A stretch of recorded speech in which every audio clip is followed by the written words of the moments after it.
I need Yes. to do my technical opening. And then Oh, I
As this hearing is fully virtual, we must address a few housekeeping matters. For today's meeting, the chair or staff designated by the chair may mute participants' microphones when they are not under recognition for the purposes of eliminating inadvertent background noise. Members are responsible for muting and unmuting themselves. If I notice that you have not unmuted yourself, I will ask you if you would like the staff to unmute you. If you indicate approval by nodding, staff will unmute your microphone. I remind all members and witnesses that the 5-minute clock still applies. If there is a technology issue, we will move to the next member until the issue is resolved, and you will retain the balance of your time. You will notice a clock on the bottom of your screen or whatever device you're using that will show how much time is remaining. At 1 minute remaining, the clock will turn to yellow. When your time has expired, the clock will turn red, and I will begin to recognize the next member. In terms of the speaking order, we will follow the order set forth in the House rules, beginning with the chair and ranking member. Then members present at the time the hearing is called to order will be recognized in order of seniority, alternating between majority and minority. And finally, members not present at the time the hearing is called to order. Finally, House rules require me to remind you that we have set up an email address to which members can send anything they wish to submit in writing at any of our hearings and markups. That email address has been provided in advance to your staff. Today, we welcome 3 panels to testify on the conditions and oversight of the Military Housing Privatization Initiative, MHPI. The first panel will feature 2 residents telling their personal stories and challenges that they and their families faced while living in privatized housing. They will be joined by a privatized housing family advocate who will be able to speak broadly about the issues families faced in privatized housing across all services and housing providers. The second panel will include the Deputy Assistant Secretary of Defense for Housing, Ms. Pat Corey, and the Director of Defense Capabilities and Management at the Government Accountability Office, or GAO, Ms. Elizabeth Field. These witnesses will be able to explain the oversight and history of privatized housing, the partnerships between the providers and the government, the steps being taken to address systemic housing issues, and the future of housing resiliency. The third panel will be representatives from 5 of the largest private housing companies: Balfour Beatty Communities, Corvius Military Living, Hunt Military Communities, Lend Lease Communities, and Liberty Military Housing. We expect this panel to explain current challenges privatized housing faces, past and current legal issues, steps being taken to improve service, and the impact of the recently implemented Tenant Bill of Rights. As we all now know, beginning in August of 2018, Reuters began publishing a series of articles chronicling health and safety issues experienced by military families living in deplorable privatized military family housing conditions. Many of us traveled to some of these privatized family settings and were able to actually do walkthroughs and see exactly the conditions that families were living in. Not to mention that these companies have been engaged, in some cases, in fraudulent activities being conducted by some providers. These articles prompted a groundswell of similar stories from diverse families of all services, ranks, pay grades, and geographic locations. It became quickly apparent that these issues were systemic. Service members and their families experienced mold exposure, rodent infestation, water leaks, smells, broken appliances, rude and dismissive housing management, and adding insult to injury, there was ineffective oversight of the program by the services. The Department of Defense and the housing providers they had entrusted to take care of our service members and their families had gravely failed. The services reported that a lack of visibility on work order processing had contributed to the overall lack of oversight. In addition, the system incentivized work order completion without respect to the quality of maintenance performed, which led to poor workmanship and unqualified personnel performing the work. Further, an overemphasis on occupancy rates incentivized the quick turnover of homes, which in turn can lead to a lack of preventative maintenance and repairs between tenants. The system was broken. Those who were bravely serving our nation and their families were being neglected, ignored, and taken advantage of. Since then, Congress and the Department of Defense have taken key steps to remedy the crisis and right the ship. Congress passed legislation as part of the 2020 National Defense Authorization Act that included a tenant bill of rights, which would ensure all service members and their families were given quality housing, responsive customer service, and the right to challenge the system for wrongdoing without the threat of retaliation. In February 2020, the Department of Defense announced that the Defense Secretary and the Uniformed Service Secretaries signed the Tenant Bill of Rights, implementing 15 of the 18 tenant rights. And finally, on August 1st, 2021, the department signed the updated Bill of Rights, implementing all 18 rights. I was glad to see that all privatized housing partners testifying today implemented these 18 essential rights for our service members and their families. And we had at the beginning of this process, we had a very comprehensive oversight hearing like we are doing today to make sure that we could hear from affected families, make sure that we could hear from the governmental agencies responsible for oversight, and also to hear from the companies. And there is clearly still much to be done, as we've seen by the continued stream of negative stories making their way to the press, which is part of the reason for calling this hearing today, because we want to make sure, particularly because we're responsible for the quality of life of these military families, that we make sure that we are conducting the oversight to be certain that the Tenant Bill of Rights, all 18 of them, are implemented, and that we don't have a regression when it comes to progress. And that includes not only persistent issues with inadequate housing conditions and quality of service, but also the troubling, shameful, and frankly infuriating revelations of illegal incentive fee fraud committed by multiple providers. I look forward to hearing some explanations today from those privatized housing providers and how they are making systemic changes in the operations and oversight of their housing portfolio. And I know my colleagues join me in expecting full transparency. This is an important hearing in which we will discuss the state of military privatized housing, the progress made over the last few years, the ongoing challenges faced by our military families, and the crucial steps we must take moving forward. I do want to thank all of the witnesses for attending today and my colleagues for participating in what will be a longer than normal hearing, and I'm looking forward to an informative, candid conversation. At this time, I'd like to yield to my ranking member, who's been really a fierce advocate for military families, particularly given that he represents so many of them, for his opening statement. Judge? Good morning. Thank you, Madam Chairman. I'm pleased we're kicking this off, these hearings, because it's great to get to work on the 23 budget requests. We all know that safe and adequate military housing is key to readiness. I want our soldiers and sailors, airmen, Marines, Guardians, all those folks to have good housing, sufficient housing, so that they don't have the worries of what's going on with their families when they're deployed. Nothing can be worse. Active duty and deployment are tough enough without worrying about your family back home. I'm disappointed when we continue to hear these stories about problems in privatized housing. When I came on this committee, Chad Edwards was the chair, and he was one of my colleagues from back in Texas. And everybody was so proud of the new housing program. And it's a crying shame that we're dealing with these kind of issues with something we were so proud of less than 15 years ago. So something's wrong, very badly wrong. And believe me, I know what mold infestation is because the first term I ran for Congress, I had it in my house. And I lived in my garage with my beautiful wife.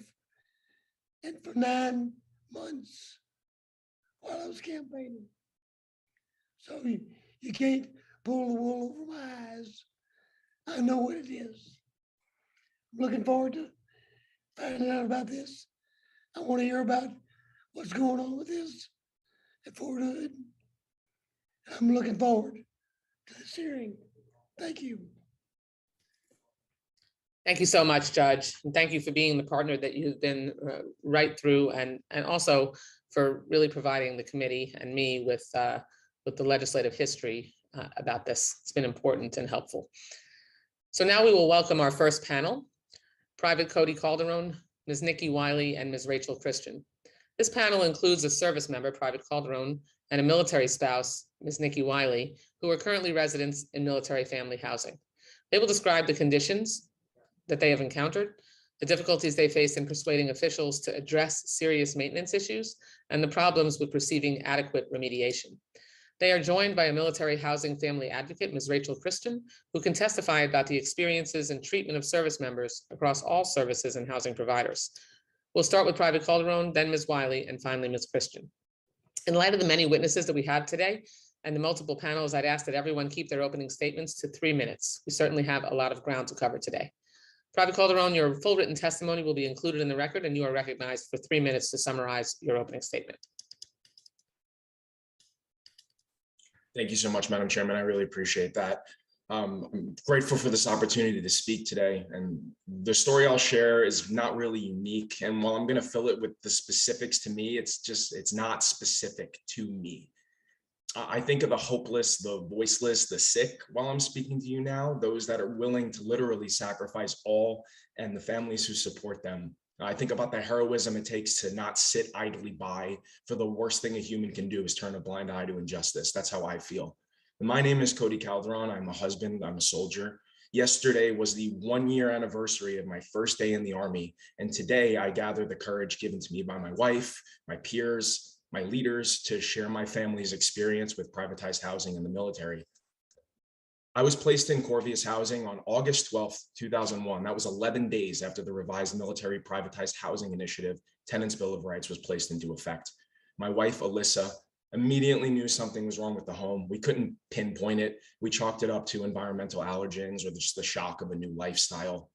Now, being 32, I'm afforded a few advantages over your typical private first class. Firstly, I've dealt with these problems in the civilian sector. I've battled landlords. I've fought for housing. I have the confidence and conviction to take this head on. I'm not afraid to fight for what's right, regardless of the consequences, like I feel other service members may be. But a great leader told me to always choose the hard right over the easy left, and I live by that. So here are the hard facts. There's mold in my home. No standard was followed to ensure safe remediation. And the Army agrees to follow Installation Management Command, IMCOM, standards, and they accept the Institute of Inspection, Cleaning, and Restoration certification, that's the IICRC, as the guideline for proper maintenance. Now, I need to stress the implementation of the Tenants' Bill of Rights is not just a list of suggestions. They're a standard that's required to guarantee the health, safety, and rights of the individual. And that's what we're fighting for here, the rights of the individuals that put in a maintenance request. They have the work performed that did not follow IICRC standard. They're told that home is safe to live in, and then they subsequently get sick because of negligence. Corvius turns the unit over to the next soldier's family, and this just happens in perpetuity. Now, both of the homes that we have been offered since this issue with our original home, they've been riddled with mold and maintenance issues. I've submitted dispute resolution paperwork, requested my schedule for displacement per diem. I've spoken with the military housing office, asked for rightfully owed timelines. I've gotten nothing. I haven't had any correspondence in 7 days. My wife and I have gone from hotel to hotel over the past month. We find ourselves now, as I sit here right now, in an Airbnb, 30 minutes from base, and I have to commute 3 or 4 times a day with $4 a gallon gas prices. All of these expenses coming out of my pocket because no one's taking accountability. And this is moral hazard at its worst, in my opinion. In the Army, If a soldier fails to meet or exceed an expectation, they're held accountable. But if a housing company fails, who does the accountability fall on? And I feel like for too long, privatized housing companies have operated with the sense of impunity, just leaving countless families in the wake of their negligence. Each citizen puts their faith in us to protect the standards of this country. But what happens when the standard, the foundation that supports those protectors, is built on these mold and sewage and lead and pest issues? If we're as strong as our weakest and as fast as our slowest, how ready are we really if we're as healthy as our sickest? The Army's mission is to fight and win the nation's wars. But what do you do when we're fighting to win the war on safe and habitable housing in our own nation? Thank you for the time.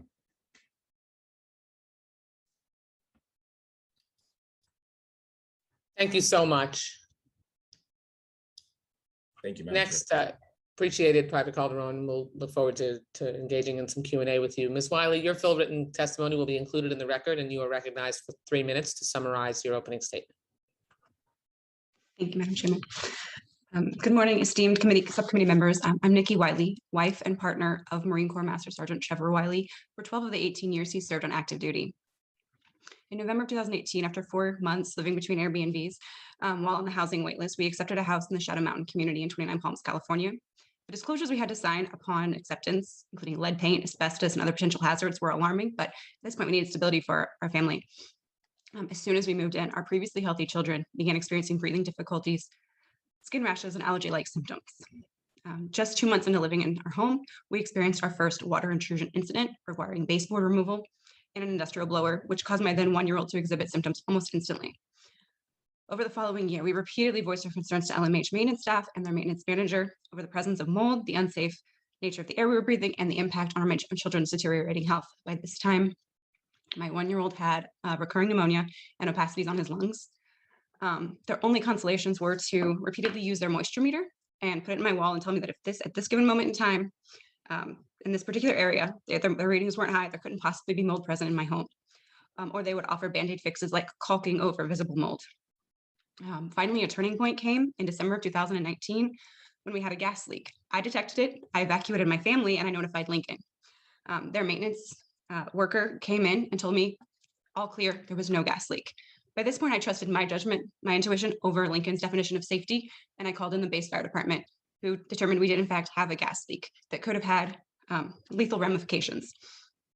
Now, using this blatant disregard for our safety, as well as some other asbestos-related issues in the community, I contacted an LMH executive who passed my concern on to their vice president. The VP was finally set the gears in motion to finally get my home tested for mold.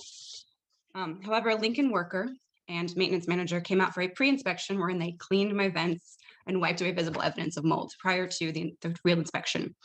The next week, a contracted company inspected my home and acknowledged spots of water intrusion and mold verbally to me, but later refused to acknowledge the presence of mold in informal reports.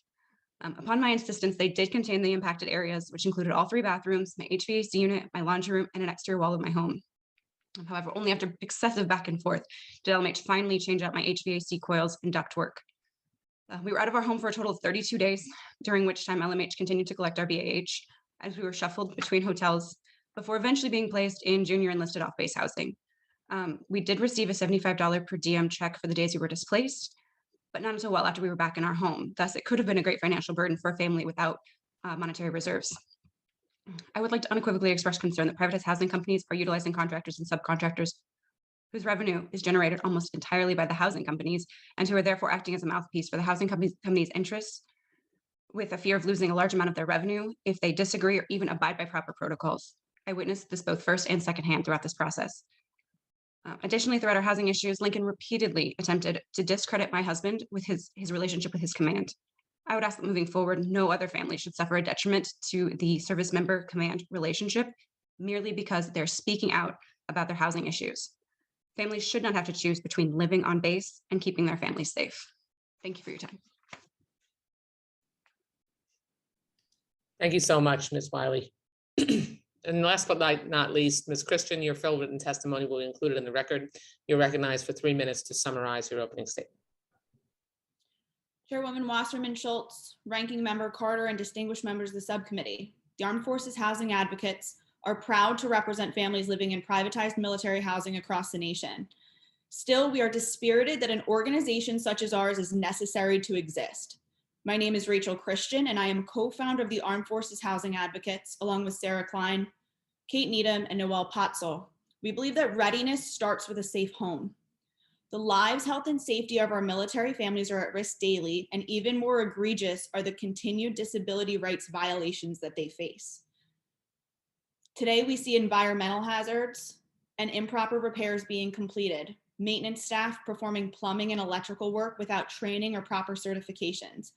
At Fort Drum, a family experienced a natural gas leak in their home for 6 months.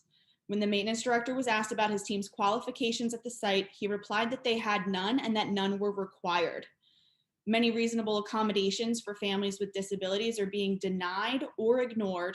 The housing partner often requests unreasonable amounts of information and puts layers of red tape in place for even the most minor requests.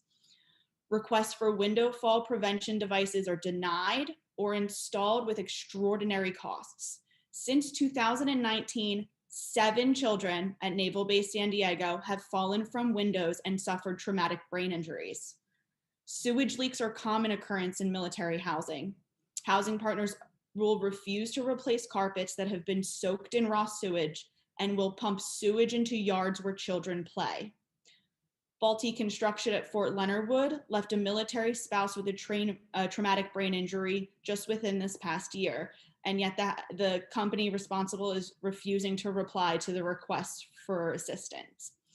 These examples are not unique and only a portion of the problem.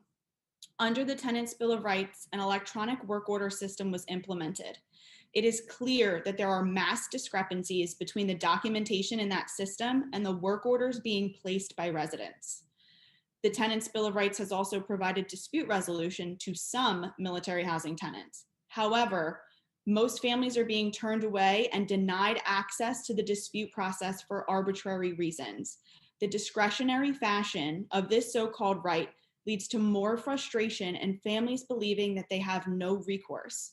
Rights are not rights if the families cannot access or utilize them. Military families should not have to turn to social media to be heard. Families deserve an outlet that they can count on when local housing management systems fail.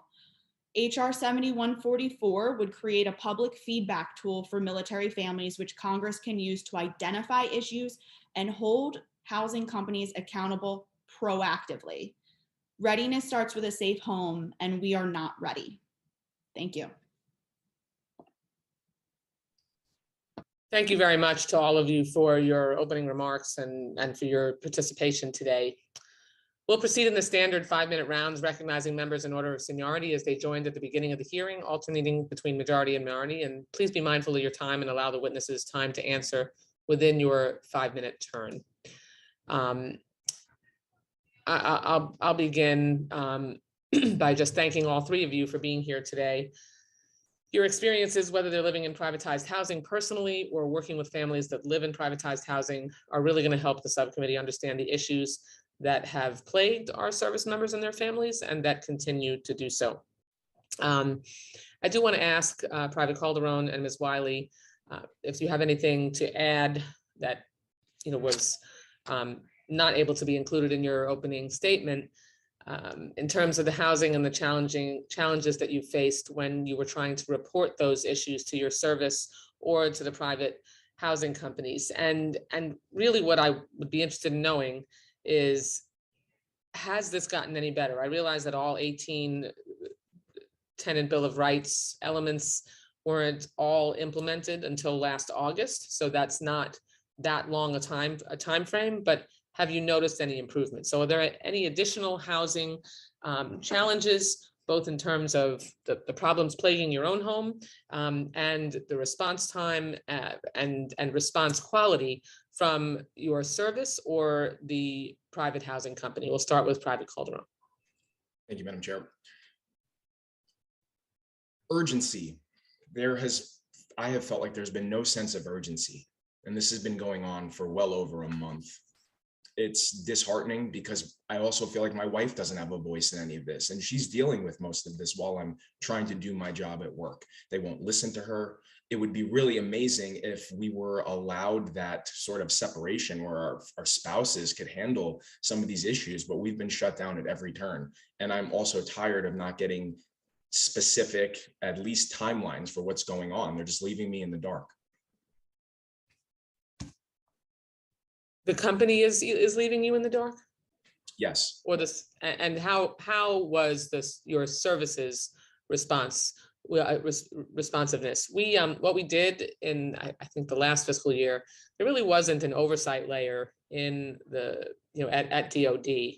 And we provided funding to ensure that they could put in a layer of oversight at the service level. And then, I know what they initially did was they put in your base level oversight. Have you noticed a change since either of those oversight measures were taken? I don't know if I'm entirely qualified to answer that, seeing as the short amount of time that I've been in the service. So honestly, I would not be able to accurately answer that. Okay, that's fair. Ms. Wiley? Sure, we've been in it definitely for long enough, so Yeah. Thankfully, a lot of our major concerns were abated. I will say I kind of avoid Lincoln primarily right now in terms of calling, I'm sorry, Liberty. They're now Liberty. I don't call them in that regularly if I can help it. But in the couple of instances where I have had them in, I've had a couple of minor things like, well, they didn't not following up with a water intrusion issue we had on December 25th. I mean, it was on Christmas, but they came into my home on that day, and then there was never any follow-up. And in the work order, it shows that the follow-up was canceled. I didn't cancel it. So I also say things like I'm supposed to be having a HEPA filter replaced monthly. That was a part of the conditions, I guess. I mean, re-entering my home when we did, and that has not happened. So I won't say that things are any better. Those are minor concerns, but I'm assuming that if I'm seeing minor things on a house that was, kind of a big priority to them for a while, that others aren't probably seeing much the same. And from both of you, have you heard, I assume you have heard from fellow service members with similar issues in regard to reporting housing deficiencies or requesting remediation or responsiveness from your own service in order to, your own services oversight of the housing companies? At Fort Polk, yes, on a daily basis. So Same. These are not unique. You're not alone. Not at all, in any way, shape, or form. Well, gosh, Private Calderon, since you've only been here a year and we've engaged in passage of the Tenant Bill of Rights and implementation of it, it's disturbing that you wouldn't have at least seen some notice, at least if not noticed some improvement. What you're describing seems identical to what we heard in the original hearing that we had. And Ms. Wiley, you've been around a while. It doesn't sound any different for your family either. That's disturbing. Okay, and then Ms. Christian, I just have a quick question I want to get in. Could you tell us about the work that your organization does and the resources that you provide? And can you give us a broad overview of the issues you've seen across the board and the lack of responsiveness? Sure. So our organization is a grassroots nonprofit that since May has assisted over 1,300 military families across the country, spreading a variety of issues from minor, incidences with housing all the way up to assisting families filing Fair Housing Act complaints, seeking out their representatives. But our main purpose is to help families work within the current system that they're provided. So we have a step process that teaches families how to go to their chain of command, how to send emails out. Some spouses are alone and have never sent a professional email. So we assist them in that whole process, and it's advocacy in teaching them how to advocate for themselves, because we know this issue is going to be a common one that they're going to occur throughout their time in the service. So we teach them so that maybe next time if they have an issue, they're able to proactively do it for themselves. And I will say we do get a lot of issues handled that way, but we do still see problems such that PFC Calderon sees every day throughout our work. Thank you. My time's expired, and gosh, I have a lot more questions, but we'll just submit those to you, and if you can answer them for the record, because I really do want to get as broad a sense from you all, the ones experiencing all these challenges, as possible for the members. Judge Carter, you're recognized for 5 minutes. The two witnesses that are talking about their residences. How old are those residences? Do you have any idea? I believe the Shadow Mountain community was, I know it was during the 1970s. I'm not certain of the exact year. Okay. The PFC Colorado? I know that my home was built in 1988, but most of the other homes in my neighborhood are either from 1982 or 1979, I believe. The truth is, we need to do new construction, but we're having trouble with new construction too. So that's another issue. Do you know whether or not, well, you probably wouldn't, when these things were built, there was a built-in maintenance pot of money provided to the builders at the time they signed the contract? Either one of you know? No, sir. I know at the time that our homes were built, they were obviously not under the, they didn't fall under the current system. They were military owned, so I couldn't speak to that either. Okay, well, I'll ask the next panel. Well, let me tell you, you have my sympathy. Because if you hear how bad I talk, how much I cough, there's a whole lot to do to a mold infection back in 2002 in my house. And I've never quite gotten over it. So God bless you. Are you back? Thank you, Judge. Thank you. Okay, Mr. Case, you're recognized for 5 minutes questions. Thank you, Madam Chair. In all honesty, this is just a really frustrating hearing. I'm in my 4th year on this committee, and the very first hearing when I joined the committee in 2019 was on privatized housing. And I have the distinct sense that we just are still not on track in terms of where we're trying to get to. And so for me, I'm trying to understand exactly what the situation is, where the problem is right now, and see if we can somehow go back and get our fingers on it. I mean, we've moved on Tenants' Bill of Rights. We've moved on greater requirement of military engagement. We've tried to move on access to information and complaints. We've tried to move on required timetables for repairs, and yet we have this hearing. And so that's just deeply frustrating. And I apologize to you for the fact that you're still in this situation. I guess I'd like to understand, what I'm trying to understand is how widespread is the problem still? We have 78 some odd privatized housing communities throughout our country. Private, I think if I understand your testimony correctly, you've lived in one of those over 1 year. So obviously you're experiencing issues there. Ms. Wiley, you've lived in 4, is that right? I think I read your resume and it said you've been in 6 different places, but 2 of them your own home, is that right? So have you been in 4 communities? Sorry, you're muted. Technical difficulties. No, I've actually only lived in two military communities, and as it would happen, they've actually both been aboard 29 Palms at 2 different times we were stationed out here. Okay. Okay, I understand that. And then, and Ms. Christian, you obviously are advocating across the board. So here's the general question.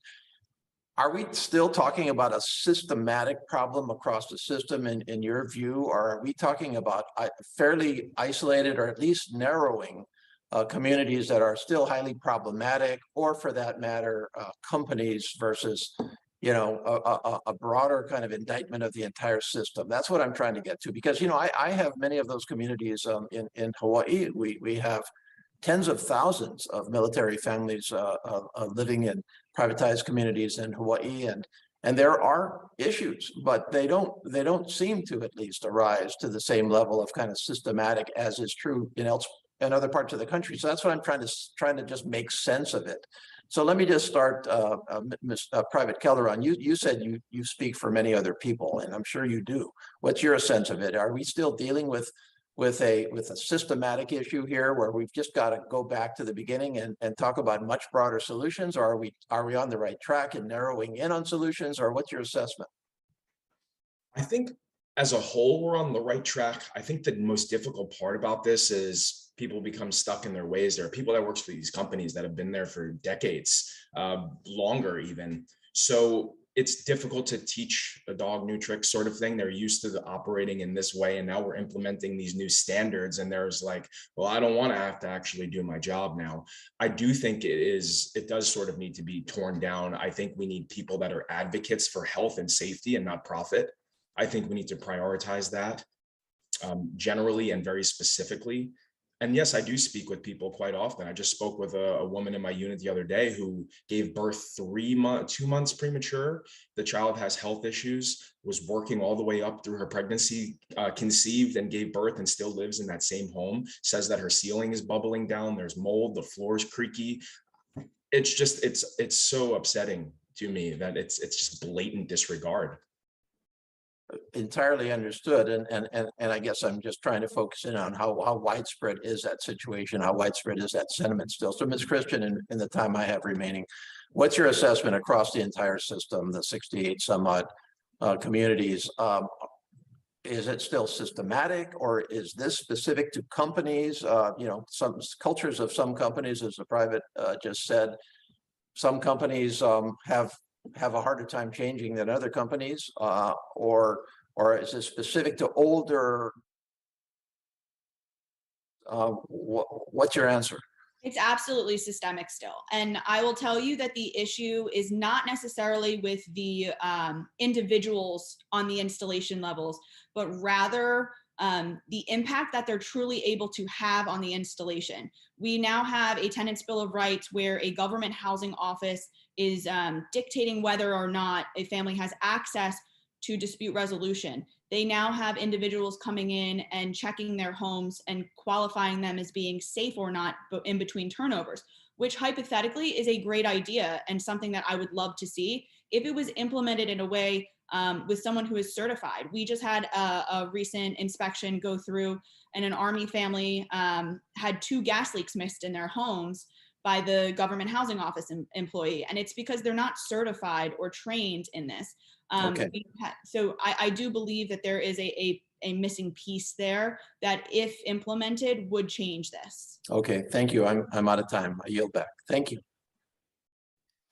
Thank you, Mr. Case. And one of the frustrating things about Ms. Christian's response just now is that part of the problem was that the companies were sending in unqualified people just to get through the ticket, the tickets that have been submitted, rather than actually send somebody in who knows what they're doing. I mean, how do you not send in a specialist who knows how to handle a gas leak? I feel like I'm stuck in 2019, and that there's, recognizing that the Bill of Rights implementation, is less than a year in, but I guess we'll ask our next panel and the panel after that those questions. Forgive me, Mr. Valadeo, you're recognized for 5 minutes of questions, and also I know I have one other question for this panel. So if anyone has a second round question, just let me know. All right. Well, thank you, Madam Chair. I appreciate the opportunity, and I really do appreciate you getting this hearing together. I think this is a very important topic. I've personally gone out to some of the housing in my district at the Naval Air Station Lemoore. We've had some issues ourselves trying to work with some of these facilities, improving houses, building new houses. I mean, the problem is just across the board, and it truly is a frustrating thing. So, Mr. Calderon, Ms. Wiley, Ms. Christian, thank you for joining us today and sharing your stories. I really do appreciate it.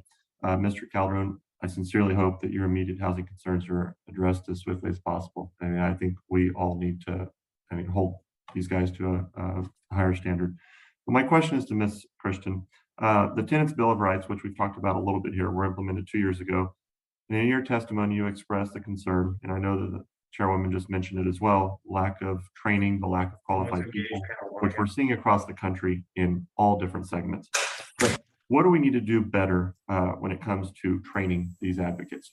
I mean, what would you say are the most important topics we really need to hit on? If you just talk about that a little bit. Training needs to be specialized to what they're looking at, right? If you are in North Carolina and you are a North Carolina certified home inspector, that should be the type of person you're seeking out to come and clear these houses.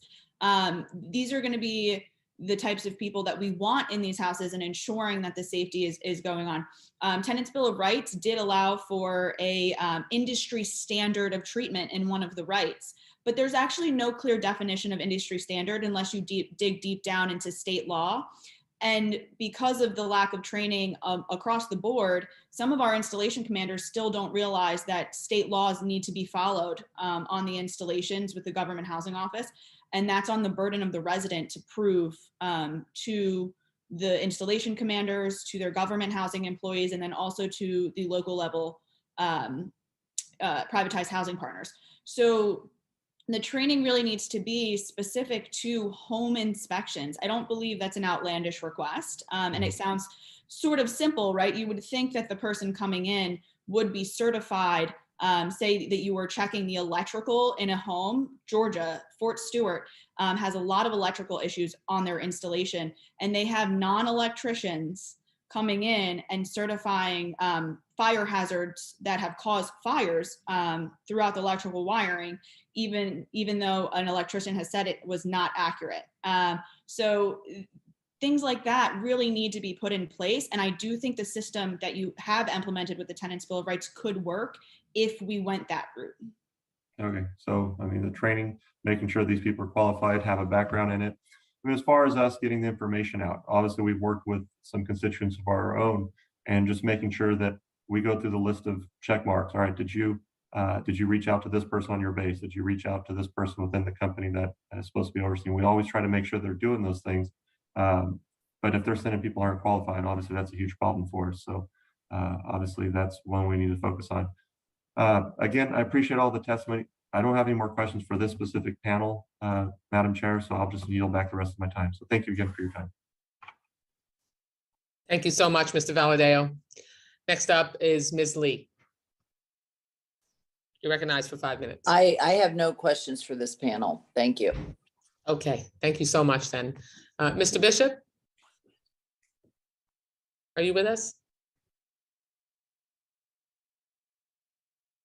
All right, seeing that Mr. Bishop is not here at the moment, we'll go to Mr. Rutherford. You're recognized for 5 minutes of questions. Thank you, Madam Chair, and I want to thank the panelists for being here this morning and sharing, and I want to follow up and concur with the remarks by my good friend from Hawaii, Mr. Case. But I apologize. The pictures that I saw that you all have provided is reprehensible. No one should live in a situation like that. The black mold, just horrible conditions. And so, Ms. Christian, if I could ask you, when you were describing the advocacy group's role about training the individual members to deal with their leadership on base, should we maybe put more control or greater responsibility on the advocacy group to not only train individuals who are living in these conditions how to advocate for themselves, but should we have some role that the advocates could play in engaging leadership that is not getting these things done on time? I know out of the recommendations that came through, I think only 8 or 10 have been actually implemented so far, and the land lease people are, I guess, delaying the rest until they can renegotiate. So should we look possibly at putting more power into the hands of the advocates? I honestly do not think so. I think that this is such a in the civilian world, this would be a simple problem, right? You have a problem with your landlord, you request a fix, and if not, you go to the next, which would be either your county or your state. I think that the onus really needs to be on that government housing office to be relaying the information correctly up through their chain to the installation level. And as well on the privatized housing partner, they need to see some type of recourse taken against their actions, which has only so far been done in the public eye. This hearing is a great way to do that, show that they, this is a problem, but there's not been on installation level any type of immediate recourse for employees or for government housing employees that are denying families their rights. So I don't think that adding another layer is going to make it any better, simply because we don't have the initial base for a structure to work. Yeah, well, I'm not suggesting that we add another layer. I'm suggesting that we just put more tools in your toolbox. Let me ask this, because I can tell you, I have 3 military installations in my district. Our housing at Naval Station Mayport, NAS Jack, we don't seem to have these problems. Ours are going pretty well, actually. According to our tenants. So when I see these photographs that were provided to us, and we ought to broadcast those somewhere. But in addition to that, I hear you testify that 9 children have fallen out of windows. First of all, that was in San Diego. Can you tell me what company that is? Yes, that's Liberty. And that is just in the past 4 years at one installation. DOD is supposed to be sending the information on the number of children falling from military housing units to you all. We've been trying to get that information because we do know that the numbers being reported are extremely low in comparison to the actual numbers of children falling from windows. So now you may not have this information, but do you know how they're falling out? I mean, that seems like an inordinate number of children to me to be falling out windows. Are they windows that go ceiling to floor and they're open because the air conditioning is not working, or? So there's several reasons, but a lot of them occur because the window sills are low on the second story. Evan's Law is a law that was put into place after Evan English passed away in Hawaii, falling from a window unit. And that is really the case. Military families are moving frequently. Children aren't used to the environments they're in. They have simple things like insect screens instead of, I remember when you're younger, if you're in an older house, you could push on those screens on those windows and nothing would happen. They're put in by duct tape or held in incorrectly. So just the requirement to just have, if requested, to put in an actual window guard would be a wonderful addition and would save the lives of children, honestly, in military housing. We recently had a resident ask for window guards, and the response was, there's a sticker on the window that says window fall risk. A sticker is not going to save the life of a child. No, absolutely. Madam Chair, I see my time has run out, but I want to thank you for this panel. And we really need to continue to push on this issue. And thank you, Madam Chair, for doing that. You're welcome. Yeah, something's not working. That's what this hearing is trying to get to the bottom of. Thank you, Mr. Rutherford. Okay, I don't see Mr. Bishop. Okay, so Mr. Gonzalez, you're recognized for your 5 minutes of questions.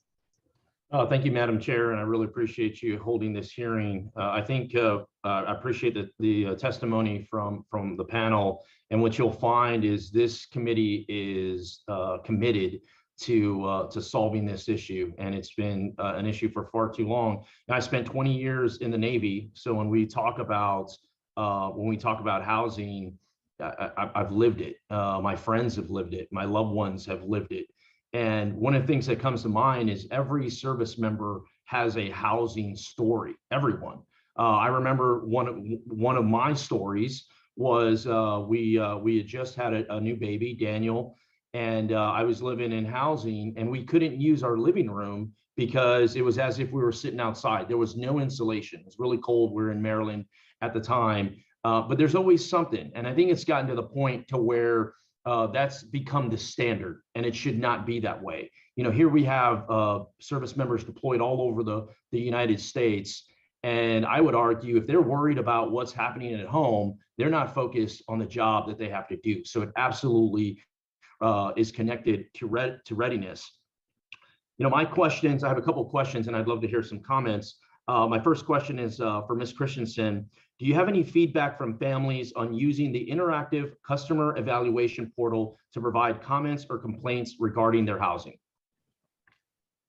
So anytime we've actually had residents try to put anything into a portal that is run by the company, we've had instances where the information's being changed on the back end. So I'll give you an example. A family put in and said they had a lead-based paint hazard that needed an inspection, and the company repeatedly removed the words lead-based paint from the terminology, even after multiple emails to both the housing company and the housing office to get those words back in there. They refused to do so. So situations like that are not uncommon. That's just one example that I'm allowed per that resident to speak about. But this is happening across the board where those items are not being tracked properly.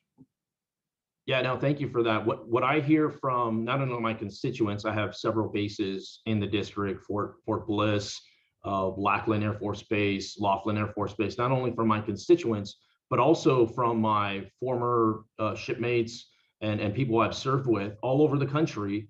Essentially, the theme is one thing, is they don't feel as if they have a voice. They feel as if they are constantly kind of shunned or pushed to the side.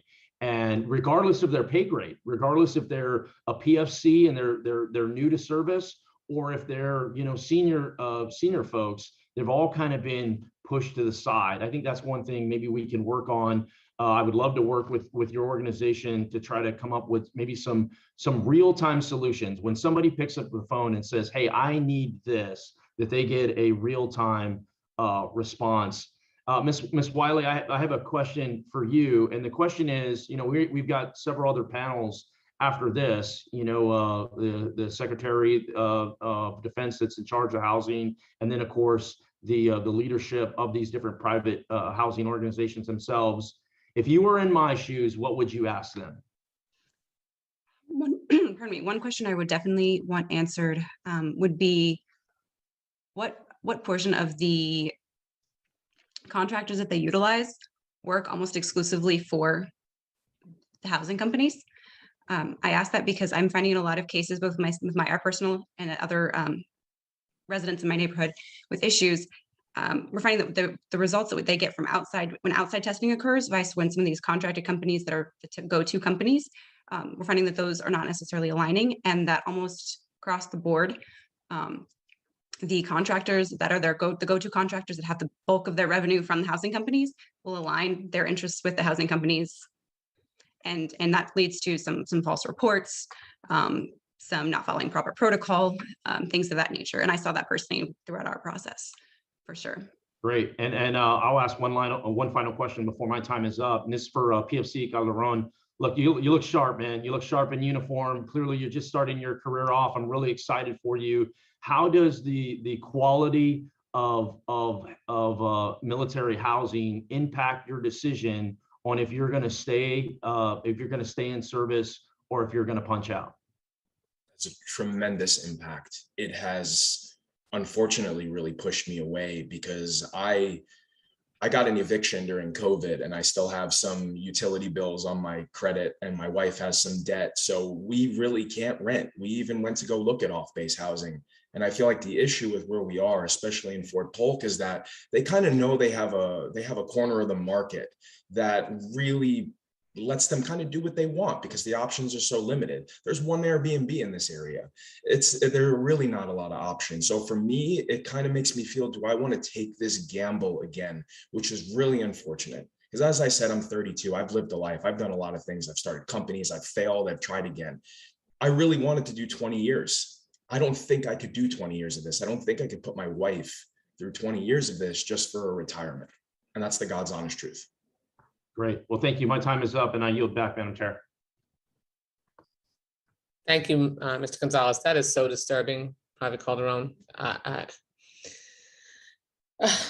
Seems very basic that your housing should not be a thought in your mind.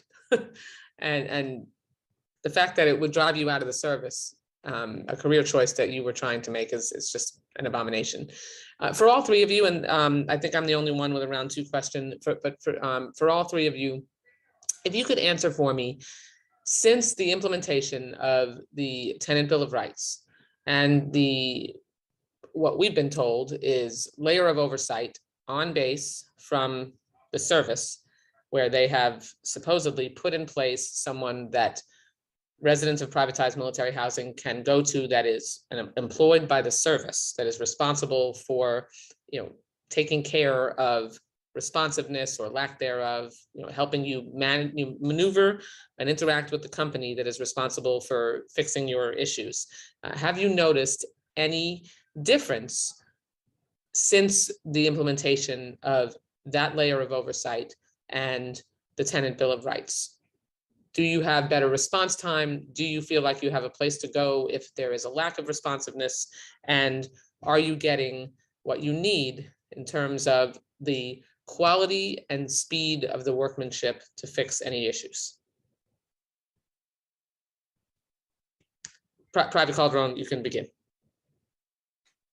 Again, I don't feel like I have too much time and experience but from going back and reading people's posts that they do reach out. But you're experiencing problems yourself. So whether it was what happened before or not, do you feel like you have a place you can go to get responsiveness from your service when you're not getting it from the company?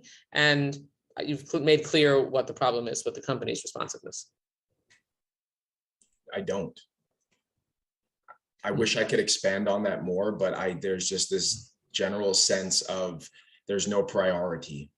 There's no urgency. Because there's not someone to go to, or because when you go to the person that's responsible for that, they're not taking care of your needs. That is how I felt. So the Military Housing Office is obligated to provide us with an advocate who is supposed to work on our behalf, help us through situations like this. In my case, that failed me. I had to reach out. I had to find third-party advocacy. My wife had to find third-party advocacy because we weren't being guided properly. We weren't being told what to do. We were making mistakes, but nobody was kind of like holding our hand. This is a complicated process. I don't know how to do it. I'm still learning how to do my job. So yeah, I do feel failed. Ms. Wiley? I will agree with a lot of what PFC Calderon said with regard to the Government Housing Office has been of very little assistance, unfortunately, with navigating this. My husband actually ended up switching units after the command was really unable to. Part of the switch was we're glad now that we're in a different command because command wasn't able to help us. We had nowhere to go. We felt very alone against kind of the giant that is the housing company and their complicit contractors. And Ms. Christian, can you speak to the experience of the families that you've interacted with in terms of whether there's been improvement in where they can go for assistance when they're not getting the kind of the kind of response they need out of the company responsible for dealing with their challenges? I believe this is a really individual to installation question. I do think that there are some advocates on the installation in different locations that are doing an amazing job trying to help residents, but their hands are tied. So regardless of if they have the ability and they are doing their job. I will say that I only know of 3 installations where the Government Housing Office has successfully helped residents in any meaningful way when they've gone to them. But I would say that even if they do try to assist them or give them information, they don't know state or local laws, and they most definitely are very poorly versed on disability laws. So when residents are asking questions as it relates to a Fair Housing Act violation, or whether or not the implementation of Section 504 of the Rehabilitation Act applies on their installation, that resident advocate does not know and has nobody really to seek counsel from to get that resident an answer. Fabulous. Okay. Judge Carter, do you have any additional questions?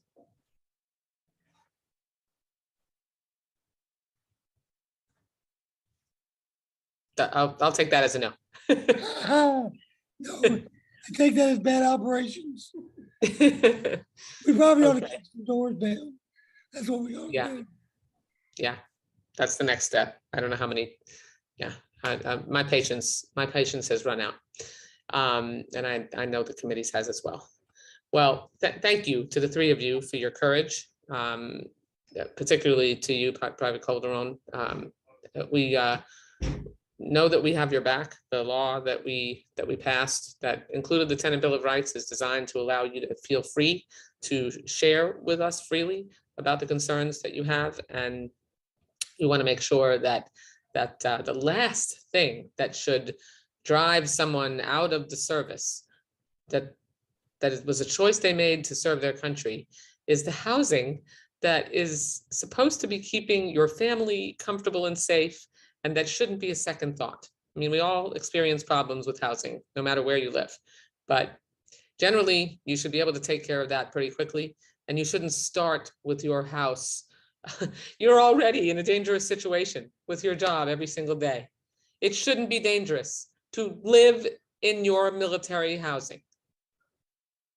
And it's just unbelievably disturbing that we're still at this level of danger and difficulty. I mean, 7 children fell out of a window and had brain injuries in 4 years. I'm speechless. Okay, assuming no other members have questions of this panel, thank you so much for your participation. We appreciate your input and your feedback, and just know that we will stay on top of this as a committee. Thank you very much. Okay, we'll allow for a few minutes to switch to our second panel. And so the subcommittee will stand in recess briefly for that purpose.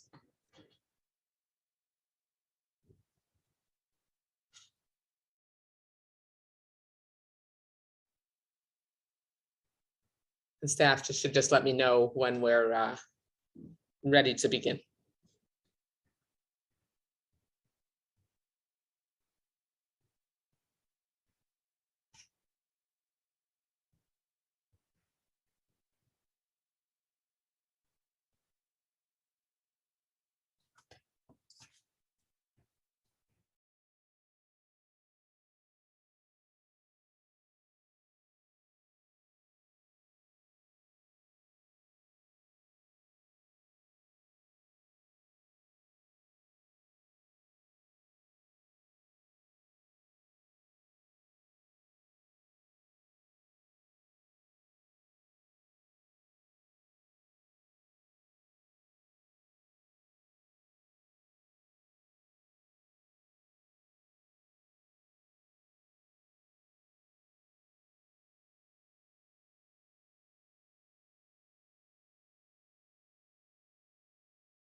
Patricia Corey, Deputy Assistant Secretary of Defense for Housing at the Department of Defense, and Ms. Elizabeth Field, Director of Defense Capabilities and Management for the Government Accountability Office. This panel will give us a background on the Military Housing Privatization Initiative, the partnerships between the providers and the government, and the now implemented Tenant Bill of Rights. They will also provide details on their ongoing actions to remedy the inadequate oversight of the program and their long-term plans to make permanent positive changes to the program. We'll begin with Ms. Corey and then move to Ms. Field. Ms. Corey, your full written testimony will be included in the record. You're recognized for 3 minutes to summarize your opening statement. Thank you.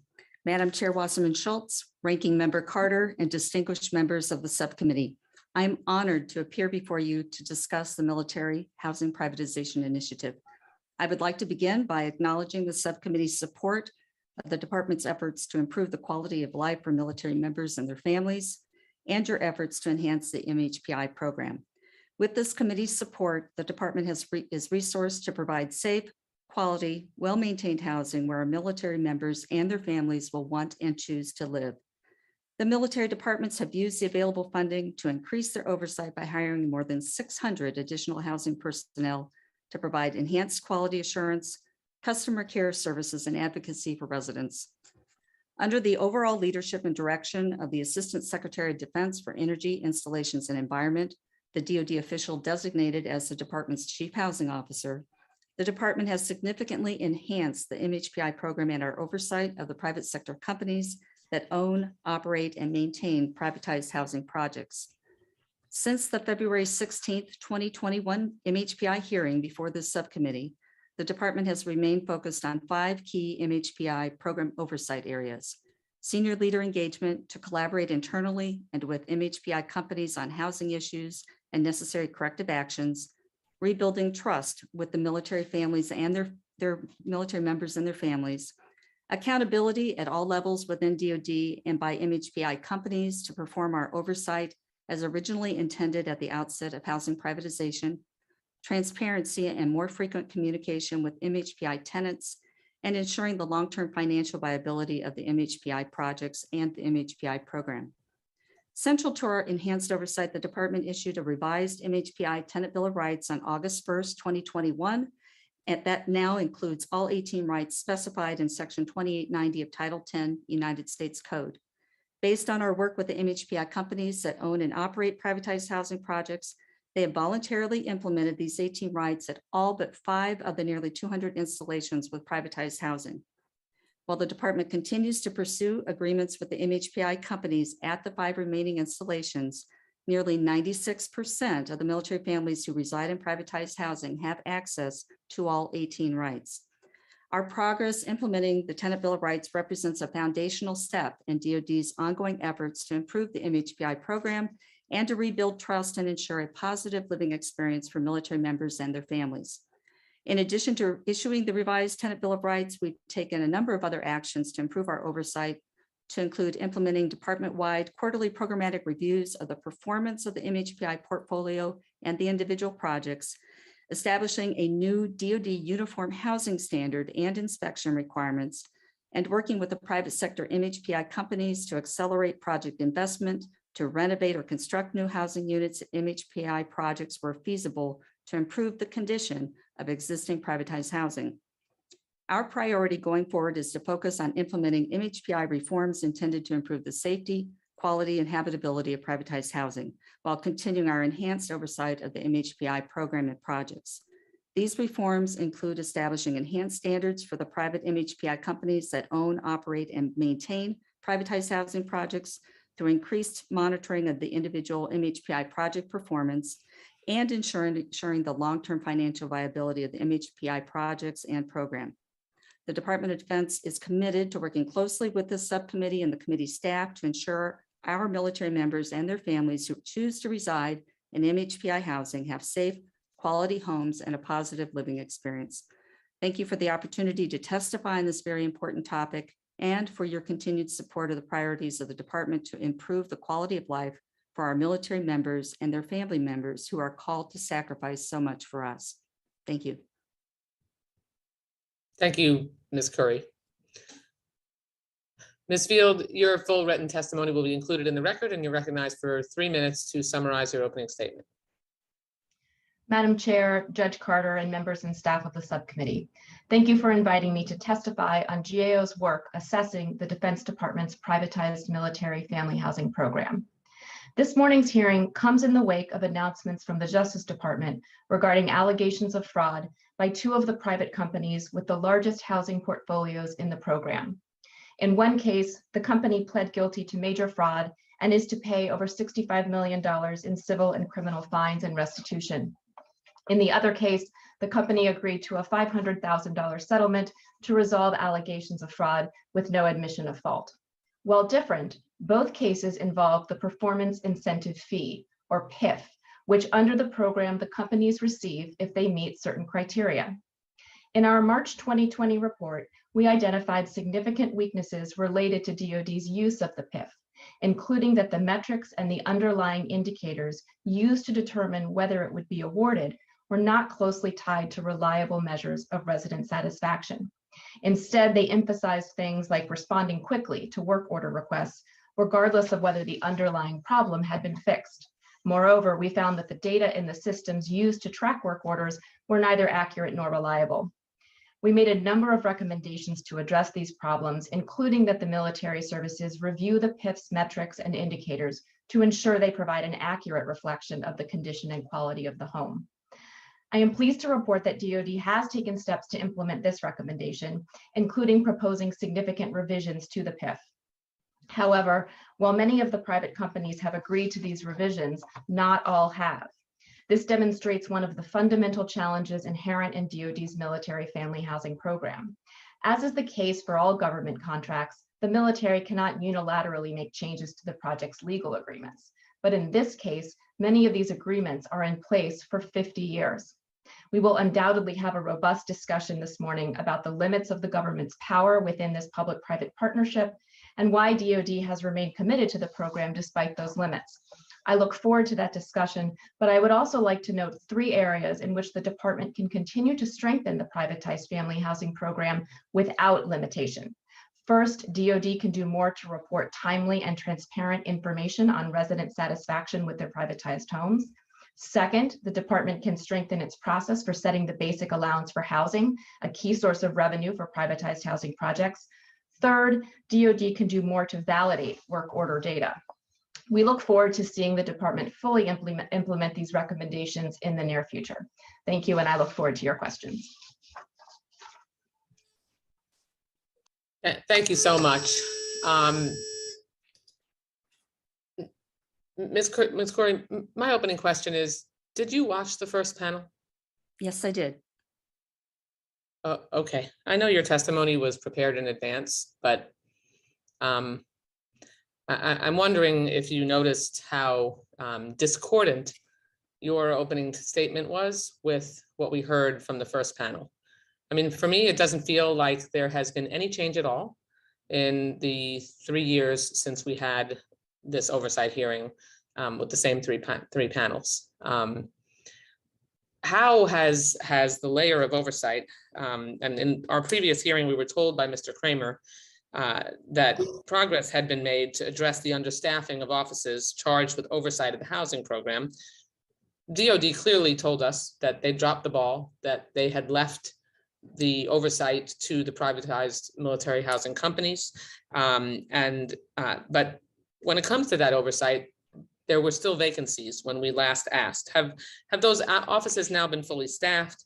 How many positions are in these offices? And do you think that the oversight that has been installed that was not active or there before has done anything to improve the situation? Because the first panel really gave us with the impression that things are exactly this as they were before. Well, I'm always concerned when I hear residents raise issues about the experience they've had with housing. So I certainly will go back and look more into the situations that they've raised. In terms of what the department's done, we have now, the military departments have hired more than 600 additional housing personnel. Some of those are quality assurance and inspection related. Some are customer service and resident care. And so we have done that. But can I, you know what, you mentioned that. I want you to address some of the specific concerns, and that's why I wanted the resident panel to be first. Some of the specific current concerns they raised, where you have non-expert, untrained individuals who don't know the state laws, that don't know, how to guide a resident through the myriad of the myriad of issues that they have to deal with when they're reporting particularly a serious problem with their home that's sickening their family. So, I mean, just putting a body in place isn't enough. So how are you addressing the need for expertise to be able to help a resident and really be an advocate for them to get their problem solved? So for the housing staff and at all levels throughout the department, there has been a significant increase in training. Obviously, some staff are new and they're still being trained. And there are probably locations, as was mentioned, where maybe the on-base housing staff don't understand fully that the state and local requirements do apply to privatized housing projects. These are privately owned projects. The housing is privately owned and just operated on our installations. And so we have work to do in terms of training, and we'll keep focusing on that. But we have implemented a number of measures that should be showing improvement for not just the responsiveness to residents, but making sure the homes are in better condition when they receive them. For example, we have implemented inspection requirements that each house, before it can be reoccupied by the next family, goes through a government inspection by qualified personnel to ensure that it meets life, health, safety requirements and is habitable. And it is holding up occupancy in locations where maybe the landlord did not completely meet every requirement, that they had to check another box. But we have done things like that. We've improved our installation commanders understanding their role and responsibilities in terms of the oversight at the installation level, and having a stronger voice and incentive fees and other measures to hold the project companies accountable. But the Tenant Bill of Rights has been in place since August.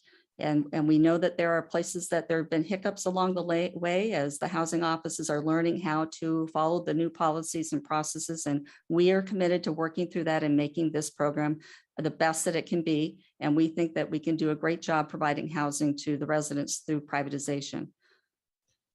It certainly doesn't seem like anywhere near enough progress has been made. And I'm not sure that the structure that you put in place is working or enough.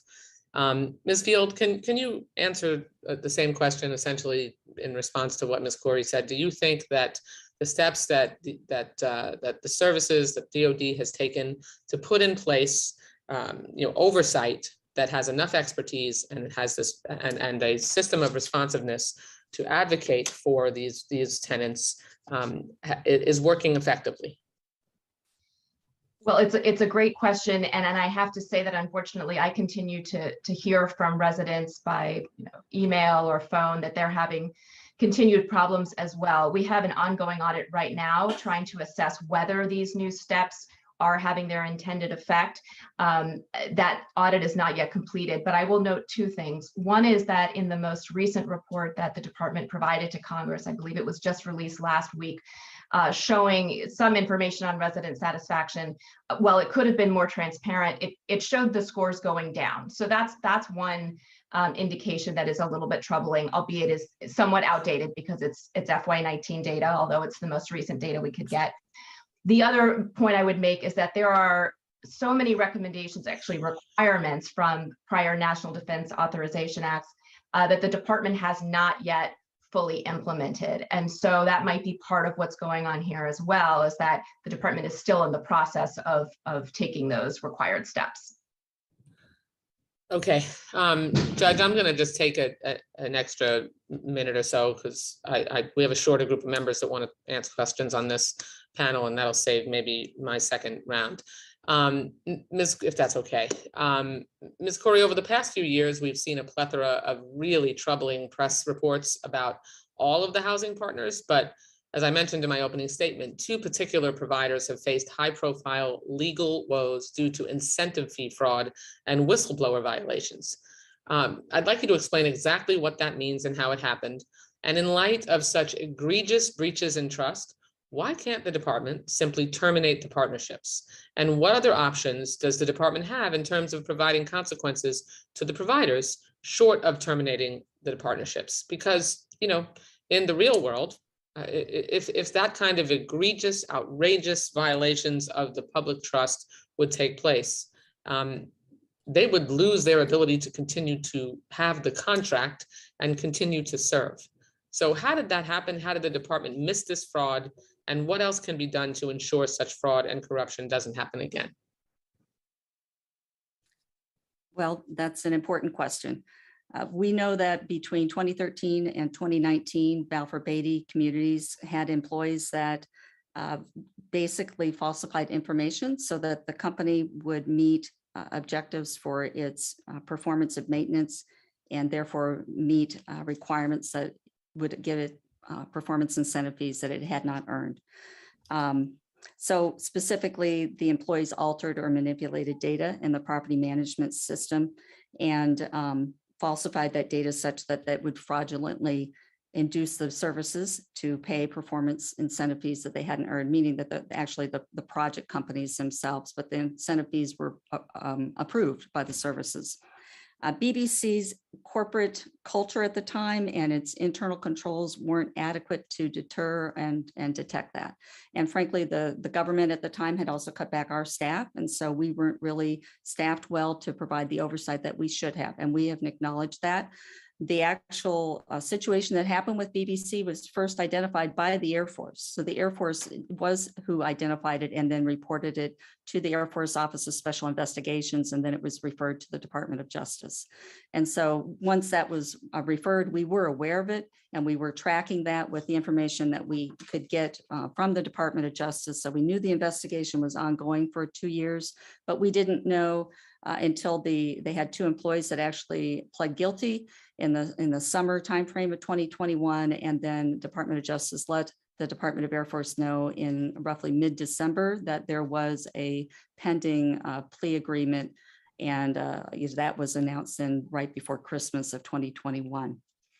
We were also aware of, in that same rough time frame in early January, we learned that there was the whistleblower case that involved Hunt Military Communities. That was a civil settlement, civil situation, and was related to a whistleblower case. So it was sealed by the court. So we really did not know about that until about a week prior. The Air Force I think, did learn something about it, but we didn't know details until it was announced in the press release. So these situations are obviously concerning, but we feel that Balfour Beatty, for example, in their plea agreement, they not only acknowledged and fully cooperated during the investigation, but they also agreed to pay restitution. They had criminal fines and fees that were assessed against them, civil penalties assessed against them, and then have agreed to a very complex and thorough corporate compliance adjustment to improve their processes, policies, and procedures to deter and detect any kind of fraud against the government. And also they have to hire an independent corporate compliance monitor for 3 years to watch what they are doing. And so for the department, one of the things that we look at is, well, how did they respond? And recognizing this involved allegations with a small number of employees from 2019 and before, BBC had immediately, once they learned of these issues, had taken action to start to change its own internal processes and management. And we watched them as they were very transparent with us on that. And the Air Force, as our lead department on this, given that the situation started at the Air Force office, the Air Force has felt satisfied with that and is working with BBC to implement additional internal controls and performance improvement plans and requirements to ensure that they are doing the right thing and that they will not be in a situation where they would fraudulently be claiming anything regarding work orders in the future. But in terms of the question about why are we so committed? Why wouldn't we replace BBC or a project company that would do this? And part of that is because of the structure of the program.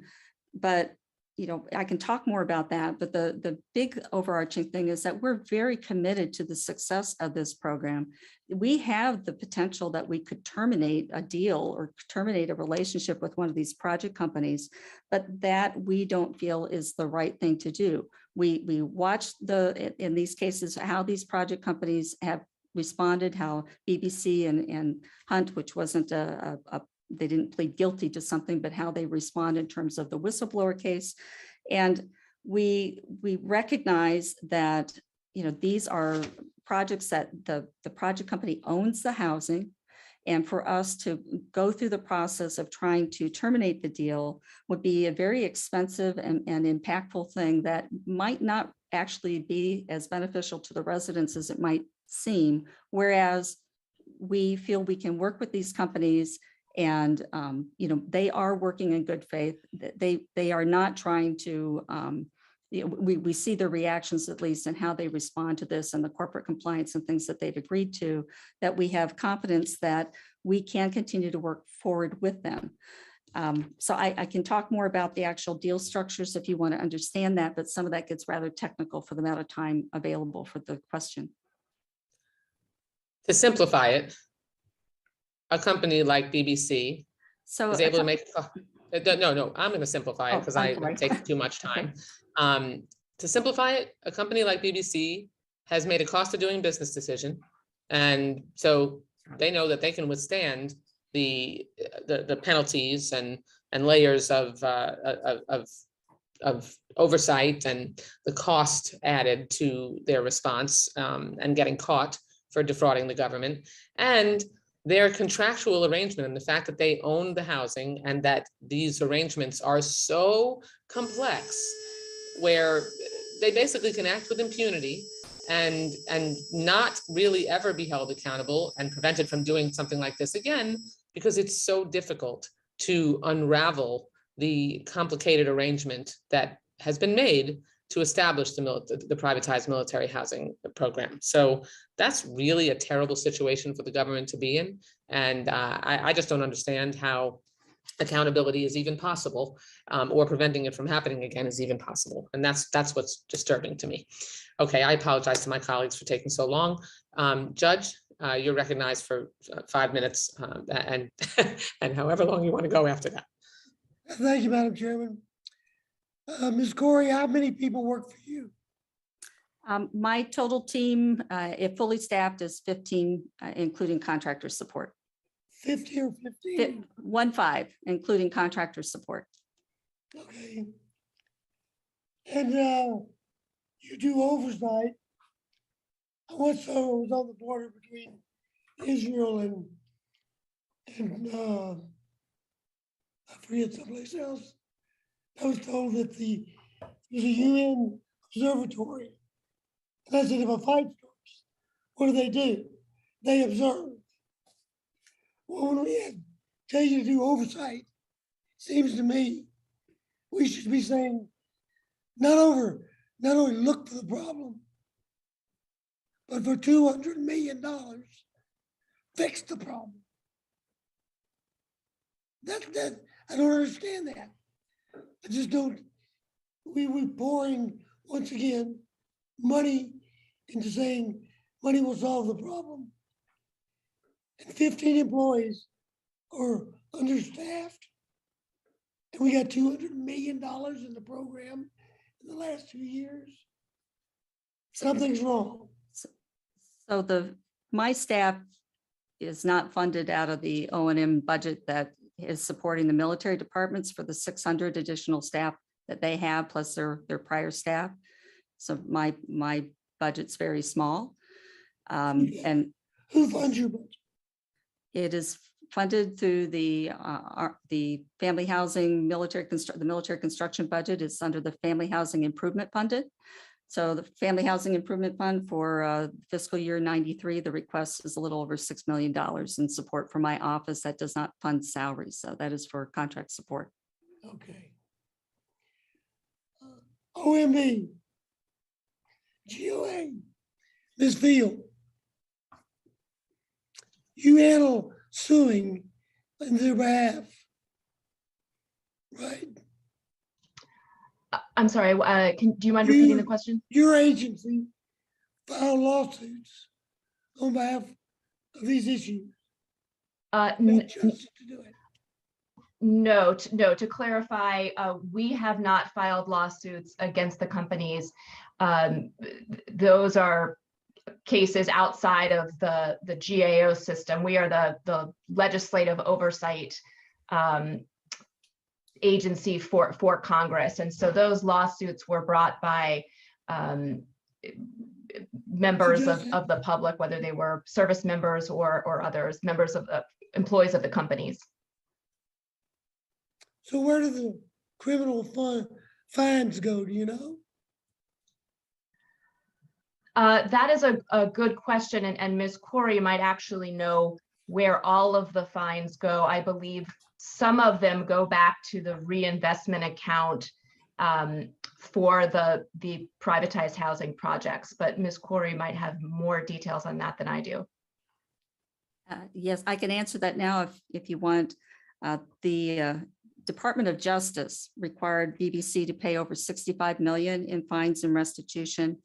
And that included 18.89 million in criminal restitution paid to Air Force privatized housing projects and to their restoration accounts, their long-term sustainment accounts, to be spent as the Air Force determines. The Air Force decided which projects received the funds and how they will be spent. The total real damages to the department was a little under 13 million. So again, 65 million in fines and restitution. And then separately, BBC entered a False Claims Act settlement to resolve its civil liability for 35.2 million. And the amounts paid there are credited against the amounts BBC owes towards its criminal plea. BBC has already, it's fully paid its restitution amounts to the Air Force. The rest of that money goes to the Treasury. Goes to the Treasury. It goes to the Treasury. Okay. My question is, I was looking at what we provided in the last two appropriation cycles,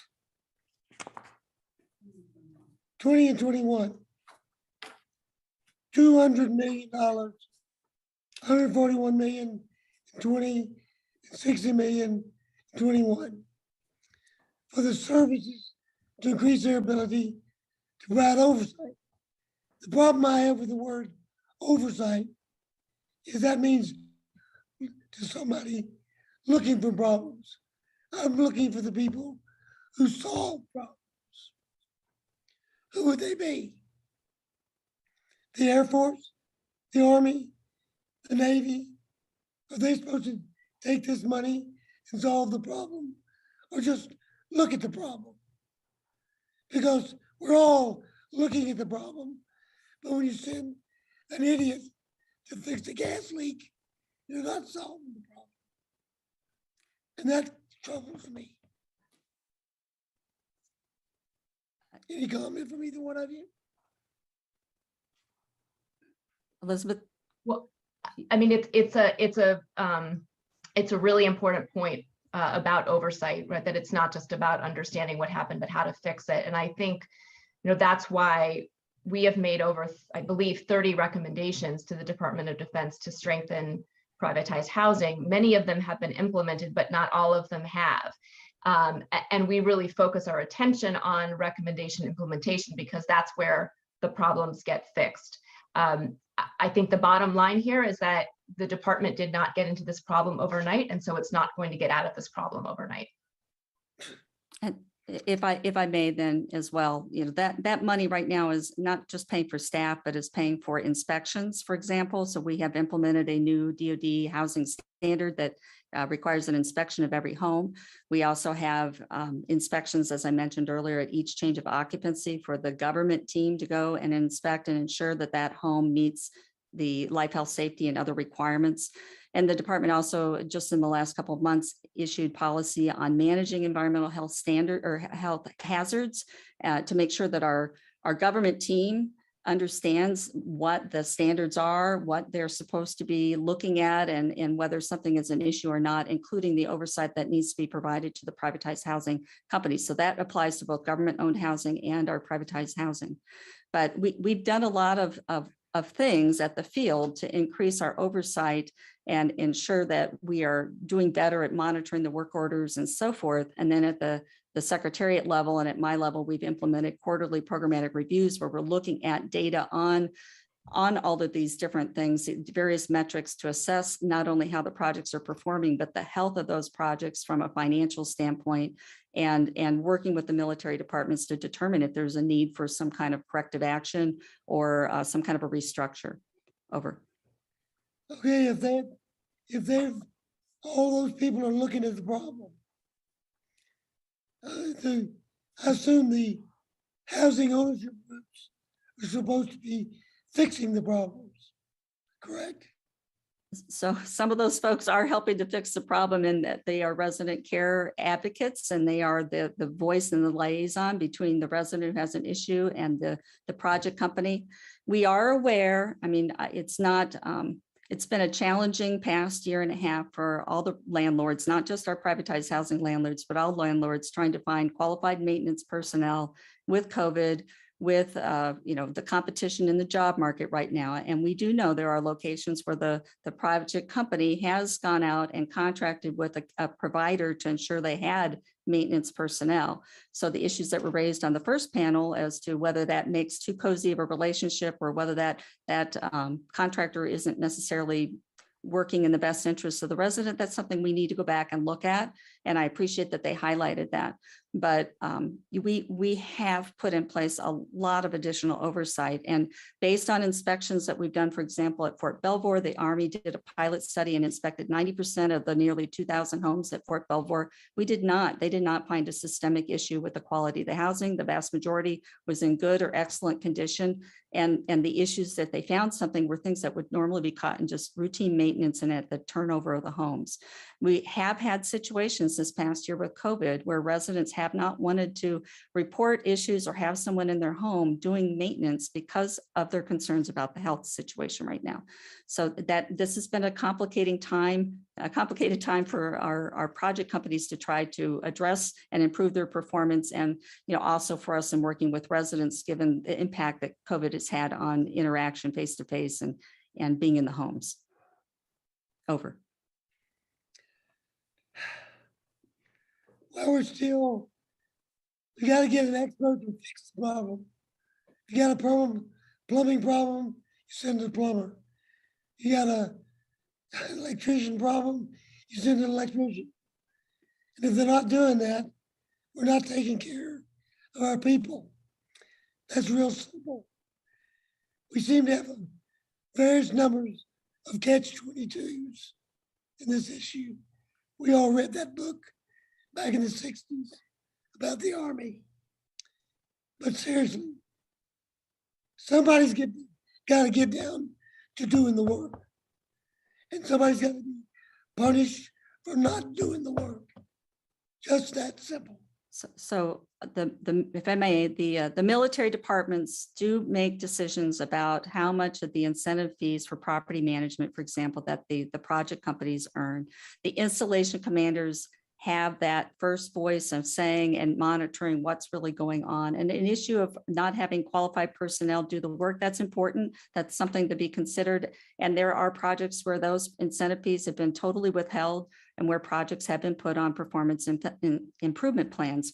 And so there are means by which the services are taking action to hold the project companies accountable.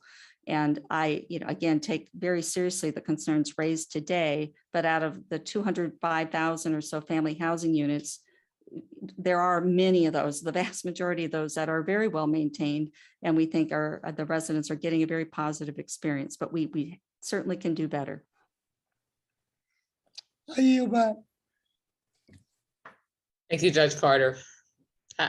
I just think that each of us should take the responsibility to think about our role in addressing this issue as if we and our families lived in privatized military housing.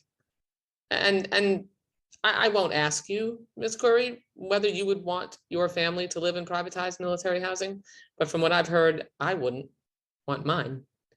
And that's unacceptable. We should have a quality of military housing, no matter where it is in the country or the world, that we would have we would be comfortable living in ourselves and having our own family members live in it. And that is certainly not the case right now.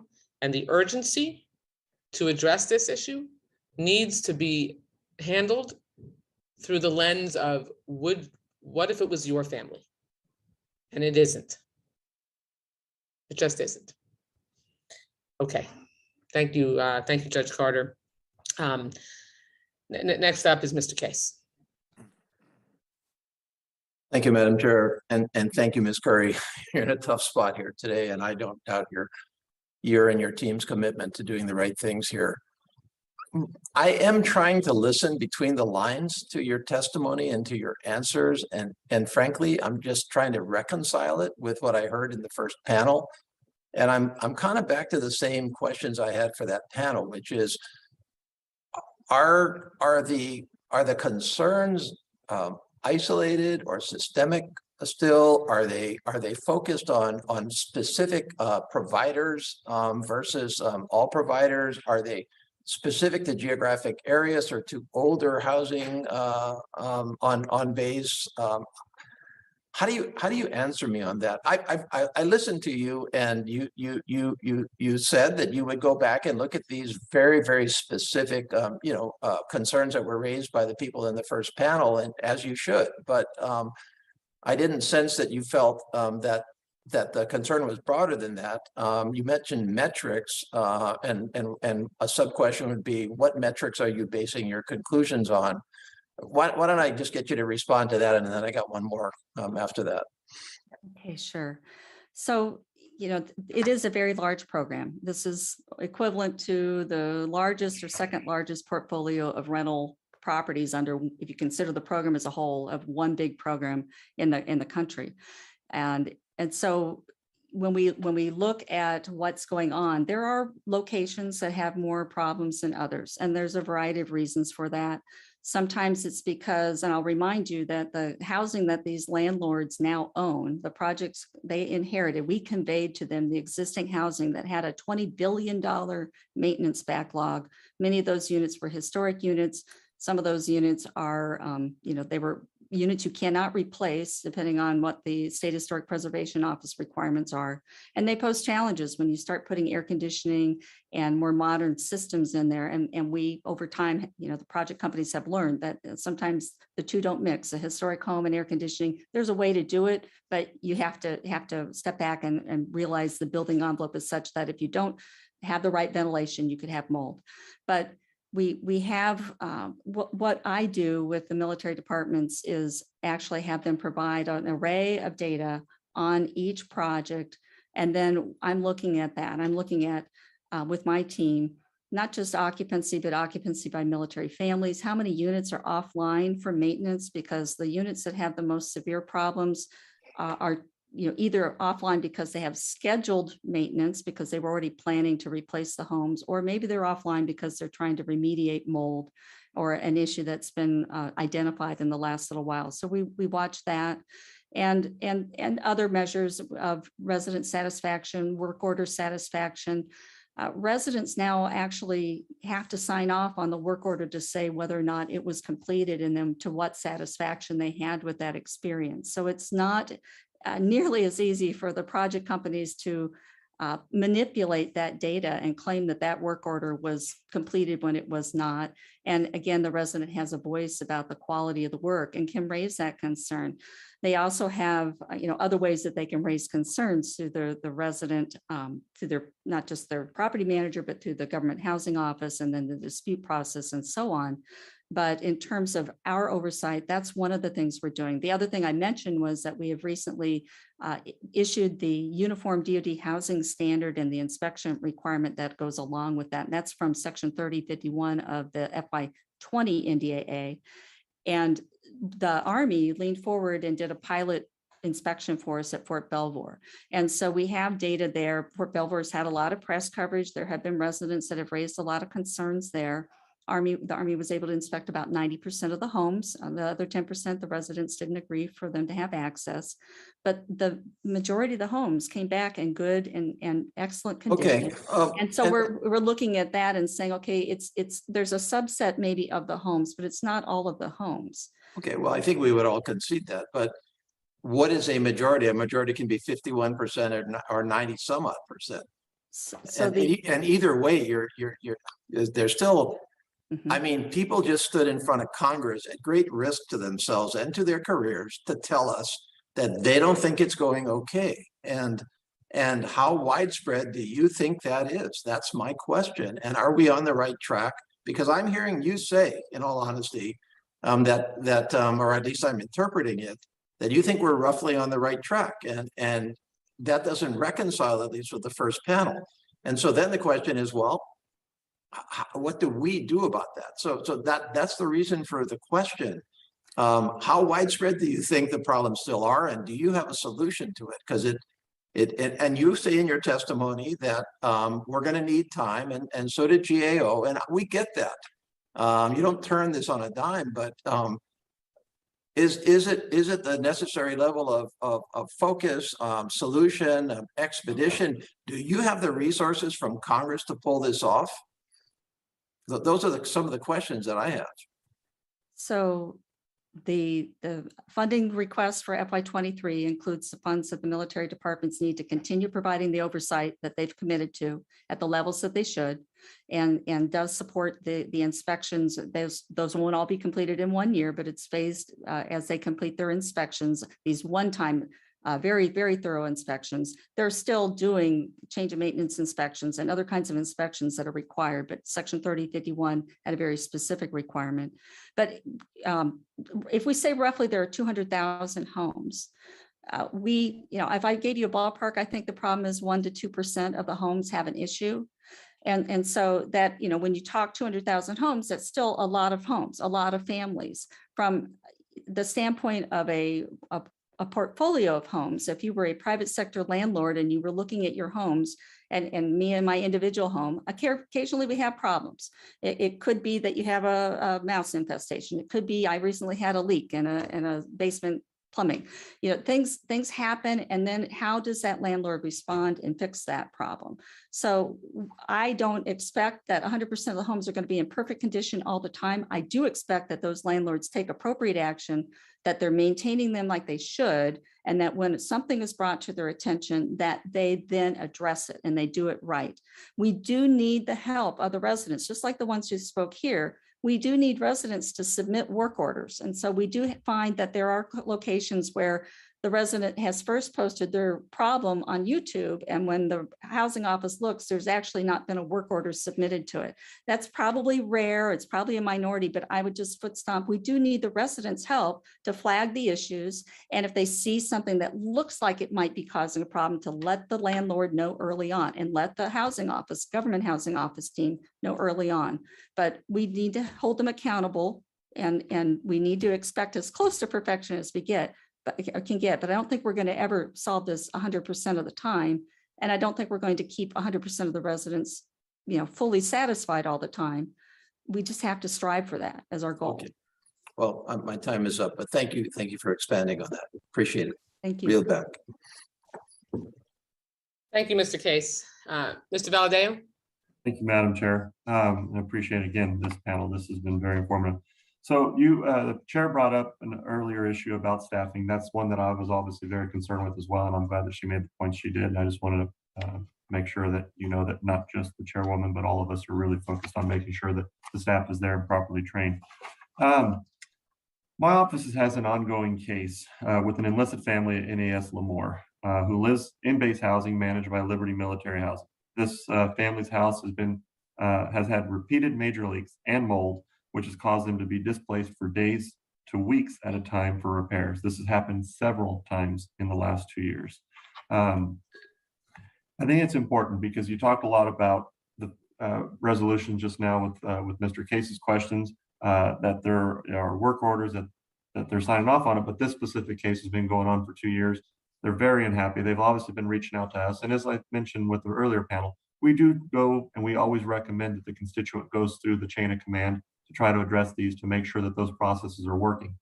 For them to come to us and to ask us for help, it's because obviously they're not working. Things aren't happening. They're not being done the way they're supposed to be doing.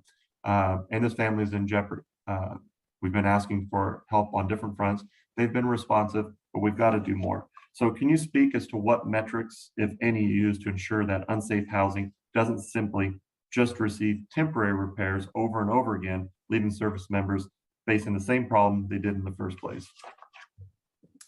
Thank you for that question. So for that level of review, I rely on my military department counterparts. They each have their own programs to be monitoring the actual work. I'll use the Army as an example again, where I know they actually had their third-party inspections that they hired separate from any of the other ones you've heard about, where they went in and actually reviewed the work at installations to see were they only doing a cosmetic repair or addressing the underlying problem. And when they found that if there was an issue where they hadn't actually addressed the underlying problem, they flagged it and raised it as a concern to hold that project company accountable. So I have confidence that that type of review is happening and that the military departments and the installation teams better understand at the installation level their responsibility for holding the project companies and their property management accountable. And that's part of the reason that we sometimes have where they withhold incentive fees and put the projects on a performance improvement plan. So I would hope that your confidence is shaken a little bit right now, because this is obviously an issue that hasn't been resolved. They continue to do small cosmetic fixes. And again, the people that are living in these houses aren't the top of the food chain. They're not the ones making the top dollar. They don't have the resources to be able to just move into another house, pay things out of their own pocket. They're truly struggling and doing the best they can. And all we're asking is to make sure that houses are repaired in a timely manner and repaired in a way that this isn't coming up time after time after time, and that they don't feel they need to come back to us. I mean, we have no problem working with them, but if members of Congress have to step in every single situation and resolve these types of issues, that means that there's a lot of people within the different departments that just aren't doing their jobs. And maybe the things that you're hearing from some of your folks that work under you isn't accurate. So I will take back this information and we'll look into the situation at that particular installation. I'll just say that, you know, across the portfolio, there are thousands and thousands of work orders entered every day. And so I'm disappointed to hear about any concerns where a work order hasn't been handled appropriately, but I will stand by my assessment that it's a very, very small percentage of the time. When an issue like this gets raised to me, and I occasionally have people reach out directly to me that have a concern, I go directly to my counterpart to ensure that the military department leadership is aware and that they work to address the concern with that particular project company. All right. Then just one quick question on the complaint database, Ms. Curry. When do you anticipate the department run complaint database to be operational? What metrics will the database collect? And do you need any additional funding for this database project? So the complaint database is very complex and will be very expensive for the department to implement. I'll just be honest. I have met personally with the Consumer Finance Protection Bureau. Senator Warren suggested we should meet with them to learn about their complaint database as a model, and they do have a wonderful database, but they have a very big budget for that, and they have a large staff to do that because you have to worry about Privacy Act issues and profanity that could be on there, but more so monitoring if there's a complaint or a request for service there, getting that to the right military department and the right installation for work, and then tracking that. Right now, I will admit, we are primarily focused on the other reforms that we can do that will be impactful to the residents quickly, recognizing that we already have a number of ways that they can raise concerns and complaints, not just the dispute resolution process that's identified through the Tenant Bill of Rights, but for those 5 installations that aren't abiding by that, they do have a dispute resolution process defined in their lease. They can still go to the government housing office, that everybody can still go to the IG if they really feel unhappy, or the courts. And I'm running out of That's time. ideal. I just need to just push a little bit more on the one specific part of that question. What metrics will the database collect? That's one that I really think is important. So at this point, I don't know that I've thought through the detailed metrics, but I'm sure we would be tracking how many concerns are raised at a given installation, the type of concern that is raised, the responsiveness, how, whether it was resolved to the satisfaction of the military department, and then also to the satisfaction of the member. But that's something we're going to have to work through in terms of the details. Again, I am concerned about it causing confusion to residents about where to file a complaint or how to raise a concern when we already have processes and methods in place. All right. Well, thank you, Madam Chair. I yield back. Thank you, Mr. Valadeo. Okay, next up is Mr. Rutherford. Are you ready for your 5 minutes of questions? I think he stepped away. So if not, then Mr. Gonzalez, you're recognized for your 5 minutes of questions. Thank you, Madam Chair, and I'll get right into it. I have many questions. First question is for Secretary Corey. Two of the companies represented on the third panel, Hunt Military Communities and Belfer Beatty Communities, have either been found guilty of fraud or settled out of court for alleged fraud within the last 3 years. Since the conviction and settlement, DoD has expanded its partnership with these companies to provide privatized military housing. DoD continues to partner with these companies that clearly put profits over service members and their family. Earlier, you said it was too expensive to terminate these partnerships with these companies. Can you please, Secretary, can you please give me an example of what does it take in order to terminate? What would these companies have to do in order to terminate, in order to cause enough damage in order for you to consider terminating their contracts? So termination for cause is different than termination for convenience. I assume you're talking about termination for cause. I'm not an attorney, so I'm going to have to defer the real detailed response to that for the record. I would just say that the housing is owned by these private sector entities, but their third-party financiers, their lenders and bondholders do have a role and play. So if we were to try to remove the project company, there would be a process that we'd have to go through with the lender and bondholder as well. And it is a very complicated process. It's not that it can't happen, but again, we are not focused on that as we feel that's an extreme measure in cases where we feel that we're comfortable moving ahead and holding these project companies accountable. We're watching how they respond, and we will be monitoring their performance and how they enter work order data and anything else that would be indicative of a problem in terms of them having potential future fraud. Next question, Secretary, I retired as a Master Chief, and as a Master Chief, it was my duty to take care of my sailors in all forms of fashion. Oftentimes, that would require oversight from me. And there's a difference between somebody else doing an inspection and when the Master Chief showed up to do an inspection. As I'm sure it's the same in any organization. The question I have is, I would love to host you at Laughlin Air Force Base to do a joint walkthrough where we have Congress and the department come together. You mentioned a few of your different areas, senior leadership engagement falls right in line with that. I would love for us to talk to families directly, to the trust of building families, the transparency piece.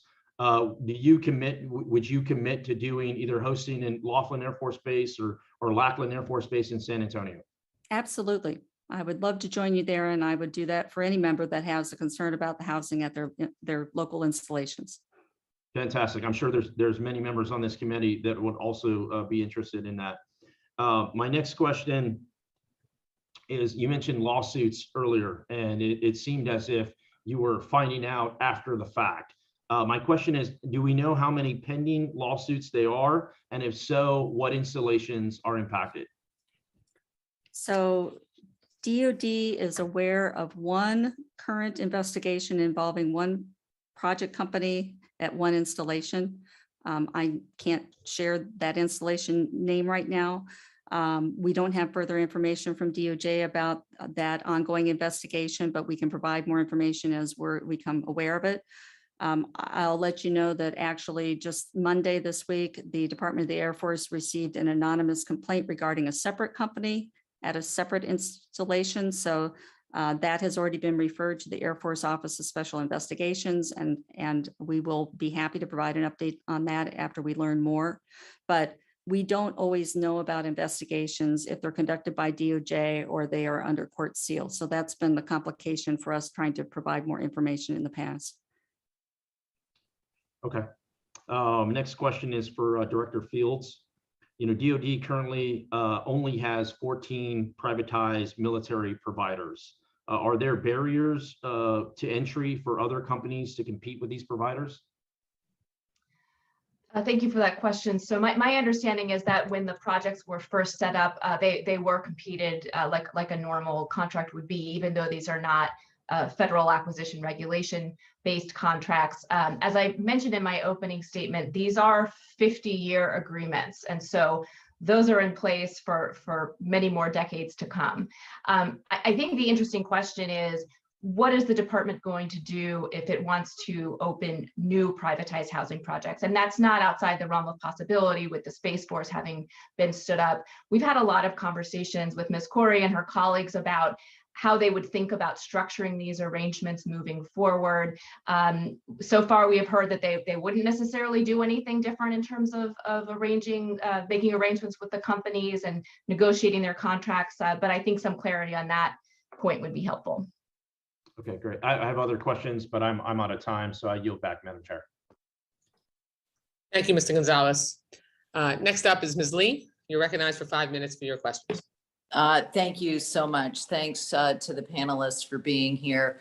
I represent Las Vegas, Nevada. We have Creech and Nellis Air Force Base, and I'm actually happy to report that, having just visited those bases, that their privatized housing, we're not hearing some of the stories like we heard earlier today. But so I want to direct some, I guess, higher level questions to you. In your testimony, Ms. Corey, you stated that the importance of rebuilding the trust in the military housing privatization initiative, and I share that interest there. Can you expand on your efforts of what you're doing actively to engage military families about their concerns and also reinforcing the Bill of Rights? Sure, that's a great question. So I would say each of the military departments and the services have done a lot to try to increase their engagement with the families. And of course, again, COVID's made it a little more challenging for one-on-one engagement and in-person town halls, but there've been a number of web-based town halls and meetings where they can have an opportunity to talk to the families at large. But each of the military services have implemented a plain language briefing, which is one of the things required by the Tenant Bill of Rights, but the resident government team has somebody meet with each family when they are entering their lease, and then to touch base with them again at usually 30, 60, and 90 days after lease signing to answer any questions, make sure they understand if there was a lead-based paint issue in the home, that it's been remediated, and the family needs to be aware of that so they understand that and have a chance to ask questions. And again, they've also, the military departments have identified resident advocates that are at every installation, except in a few cases where it's a very small site with very few homes, and they might be sharing an advocate with another site, and then that person might be kind of part-time between two locations. But we are trying very hard to make sure that they have a voice and a way to get help and ask questions. The Army and the Air Force also still have 800 numbers that residents can call if they have questions, and that's separate from the property management for the actual projects themselves, which also operate 24/7 call centers and do have in-person maintenance and housing management leasing specialists there. But just focusing on the government side. For myself, I do go visit sites. I do meet with families when I go visit. Most recently, I was at Fort Meade, and I took the opportunity to step away from the government team and go meet, a little more on the side with a spouse and to hear what her thoughts were and what was going on there and any suggestions she had. And so that was very informative. And, I will continue to do that. And again, welcome the opportunity to go out with any of the members to their installations. Great, thank you. I just one other question. We've been hearing about long wait times for military families in some housing locations. What is the department doing to respond to those needs? So my counter office, the Undersecretary of Defense Personnel and Readiness, they have, as you're probably aware, extended the temporary lodging allowances at some locations, and then through the October through December of last year, gave temporary increases in housing allowances at some locations where there was truly an issue with finding affordable available housing with all of the rental price increases. At the locations where we know there are issues, we are looking at ways to either work with the local community on trying to provide additional housing. I'll remind everybody that the department relies on off-base housing first. 70% or so of our members are housed off-base in the US. But in terms of on base, we do a housing requirements assessment, usually every 3 to 5 years. That's looking at the longer term. I don't know whether what's happening right now with COVID, if that's going to be a long-term impact or not on housing availability. But that is the means by which we identify if there is a longer term need that we need to address through MILCON or maybe additional housing at the installation. Many of the locations, though, right now, the military departments have been working with the project companies to see if there's a way that the project can accelerate investment in units, and if there are units offline, to accelerate repairs, replacement, mold remediation, whatever it is, to make those homes available again for families. And that's one of the things I'm tracking in my quarterly programmatic reviews. Over. Great, thank you. And I'm finished. I'll yield back, Madam Chair. Thank you. Okay, great. Thank you so much, Ms. Lee. I don't see Mr. Rutherford officially back because that's not him in that screen. Okay, I think that we have gone through our list of members, but before we conclude this panel, I want to read a summary of the situation of how privatized military housing works and how complex and tied in knots the government is to try to extricate themselves and use the ultimate accountability, which is terminating a contract. So in general, contracts are for 50 years each. The land is government owned and leased to the provider for that 50-year time span. The provider builds and owns the houses placed on that land. Ownership of the buildings that were previously built and owned by the government are transferred to the provider. In order to fund these housing projects, the providers rely on lenders, accruing a significant amount of debt. According to DoD, if the government were to break or modify these contracts under one of the terminations clauses, it would A, require the government to buy all of the buildings on said land, and B, would not automatically terminate the partnership, but instead replace the privatized housing company with the lenders, essentially making the lenders the partners of the government. Those lenders are obviously not property management entities. If the government wanted to terminate the contract and buy out the housing creditors, it would cost more than $40 billion upfront. That does not include creating a management office at DoD and hiring thousands of personnel to perform management and support duties. Additionally, that $40 billion does not include legal fees and paying the bondholders the agreed upon premiums, which they get regardless of termination of contract.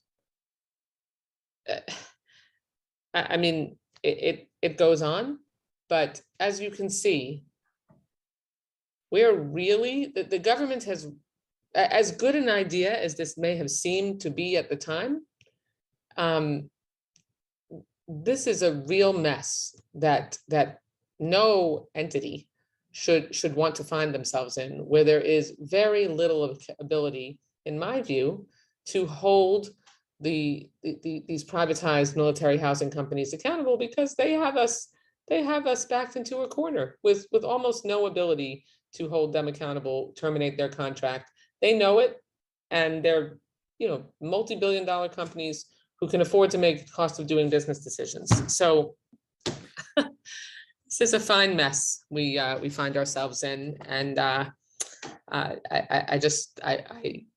am determined for us to help make sure that everyone responsible for taking care of these residents who are serving our country is putting their nose to the grindstone to make sure that any element of accountability that we can add, and any consequences, both carrots and sticks, is absolutely critical.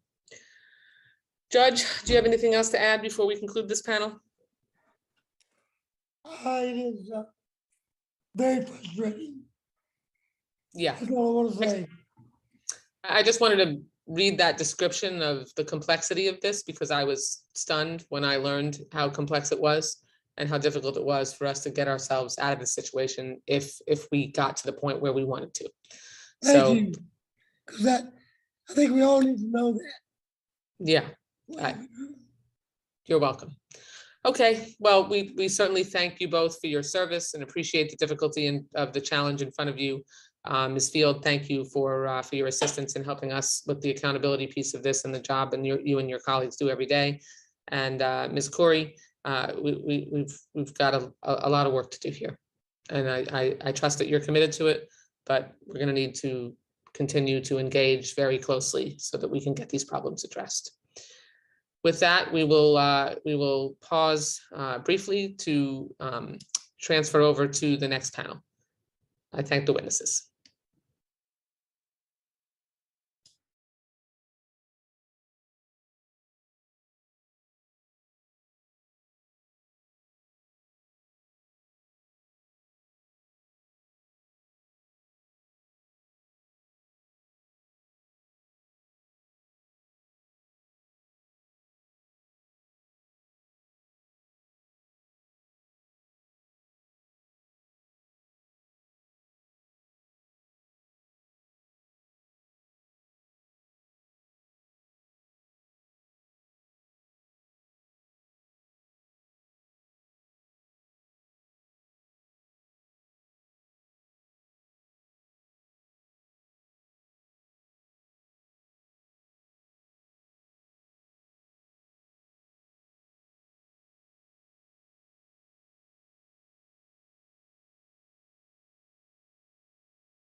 We'll now welcome our third panel, who are in an unenviable position. I look forward to hearing their testimony and asking them questions. Mr. Al Aycock, Military Partnership Executive for Corvius Military Living. Mr. Philip J. Rizzo, CEO and COO of Liberty Military Housing. Mr. Brian Stan, President, CEO of Hunt Military Communities. Mr. Rick Taylor, President of Facility Operations, Renovation and Construction for Balfour Beatty Communities, and Ms. Carolyn Tregarthen, Managing Director of Lend Lease Communities. The witnesses will provide testimony on their efforts to improve the conditions in privatized military family housing. In addition, they will provide details on their ongoing actions to remedy the inadequate management of the program, improvements they've already instituted, challenges they face, and long-term plans for future progress. Witnesses will speak in alphabetical order, beginning with Mr. Aycock, followed by Mr. Rizzo, Mr. Stan, Mr. Taylor, and finally, Ms. Tregarthen. Mr. Aycock, your full written testimony will be included in the record, and you are recognized for 3 minutes to summarize your opening statement. Chairwoman Wasserman Schultz, Ranking Member Carter, and distinguished members of the committee, it's my privilege to appear before you to discuss the status of reforms for privatized military family housing and Corvus's role in advancing these reforms. As my written testimony is on the record, I'd rather than read the verbal comments, I'll simply speak from the heart, first about why I'm here, and second about PFC Calderon. I'm Major General Al Aycock, a military partnership executive with Corvus, and I'm personally familiar with military family housing, as my family lived in on-post housing managed by the Army in multiple homes managed by 3 different MHPI partners. 12 of my last 13 years of service focused on leading and operating Army installations while taking care of Army families from the garrison level to the Pentagon. I had 2 family members who qualified as EFMP and understand that program. I could read you a long list of our accomplishments in terms of implementing the Tenant Bill of Rights, customer service awards for work orders and energy programs. However, I think it's more important to say this. We believe every resident is important, and while we're hardly perfect, our people on the ground try hard to earn the trust of our residents. While we received the Army Hygienist report that PFC Calderon's home was cleared from our work, we're also concerned about the communication. I travel and I intend to go on the next trip to the town hall at Fort Polk. I offer PFC Calderon my attention during that particular time. I'd like to speak with him. I'd like to learn his side. We are going to fully participate in the ongoing operation that the garrison has to ensure that the informal dispute resolution process completes itself as intended by Congress. Our company truly wants to be a leader in this particular area. I came to this job as a result of being a senior executive civilian working for the Special Operations Center. And when the crisis started, I was part of the Army's team as a SCS to try to help fix this. And when the opportunity come help fix the program back to the way I saw it, it was a golden opportunity to do something that would have a lasting effort. I fully intend to continue to keep that pledge to myself. And I'll conclude my comments there. Okay, thank you. Mr. Rizzo, your full written testimony will be included in the record, and you're recognized for 3 minutes to summarize your opening statement. Thank you, Chairman Wasserman Schultz, Ranking Member Carter, and distinguished members of the subcommittee. And thank you for the invitation today to testify on behalf of the employee owners of Liberty Military Housing. Our team, many of whom are veterans and military spouses, understand, as mentioned by Judge Carter, that every mission begins at home. At the same time, we understand we still have work to do. We continue to listen to the voices of our families, and when we fall short of expectations, like the experiences shared this morning, we sincerely regret it and will take steps to get better. Our military families deserve exemplary service, and we're committed to delivering. We appreciate your commitment to improving the lives of our military families and by extension, our national defense. While we had industry-leading satisfaction scores in 2019, it was evident from what families shared that the data did not tell the whole story. So we took a hard look in the mirror to analyze our processes. At the same time, at the last hearing, it was clear from you, Madam Chair, and we needed to move quickly from analysis to action. Since the first housing hearing, LMH has executed the reinvestment of $700 million, impacting thousands of homes and military families. In the next 5 years, we'll reinvest another $700 million. Following the 2020 hearings, we took additional steps to increase our customer service training and added technology to allow families to submit and track their requests. We also had an environmental firm review our SOPs for addressing mold, then adopted their recommendations. We launched a proactive campaign to reach out to all 36,000 families to see what more we could do to better meet their needs, something that we now do every year. We also fully implemented the Tenant Bill of Rights. And with the impact of COVID being especially hard on our families, we partnered to help close the food insecurity gap with grocery pickup events. As a result of all these efforts to support and serve, our families have responded positively. Their feedback, we are continuing to improve and rolled out new initiatives last year. We reviewed our team's training. Where most companies average 35 hours annually, our team members now each complete over 150 hours, increasing our total annual training hours from 10,000 a year to 160,000 in 2021. We also have assigned staff to complete the AMRT and WRT certifications to the IICRC, PFC Calderon reference. These elevated certifications now give our staff the highest level of understanding when addressing water intrusion and mold. Due to the frequent moves, we have heard of the struggle that spouses have had in finding careers. In response, we have hired over 100 military spouses who are now proud owners with Liberty. We renegotiated our business agreements as recommended by the GAO, so the fee structure now better reflects the needs of our families. Lastly, in 2021, LMH transitioned from being a privately held partnership to an employee-owned company, where our newly revised incentives mean that our team members' financial security is directly tied to our military family satisfaction, creating a win-win that will ensure our interests are aligned going forward at every level, with exemplary service to our families at the center. We have made significant strides in the last 2 years. We are not done. LMH continues to welcome the oversight and these hearings to evaluate our progress against your expectations. On behalf of our employee owners and the work they do every day, thank you again, and I look forward to your questions.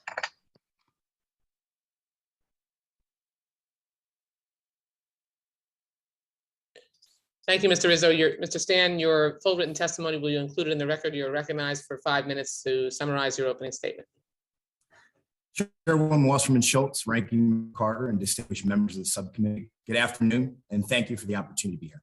My name is Brian Stan, and I'm the President and CEO of Hunt Military Communities. I have over 15 years of leadership experience leading military units in combat and private sector organizations after I left active duty.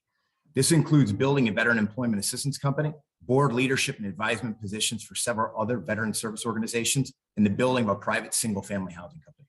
I was drawn to Hunt Military Communities. I was drawn here due to my love and admiration for our service members and their families. I know and understand the sacrifices they make on a daily basis. Upon taking this role, I set 4 strategic priorities, all intended to provide better service to our residents. First, we're making process improvements and greater investments in compliance across our portfolio.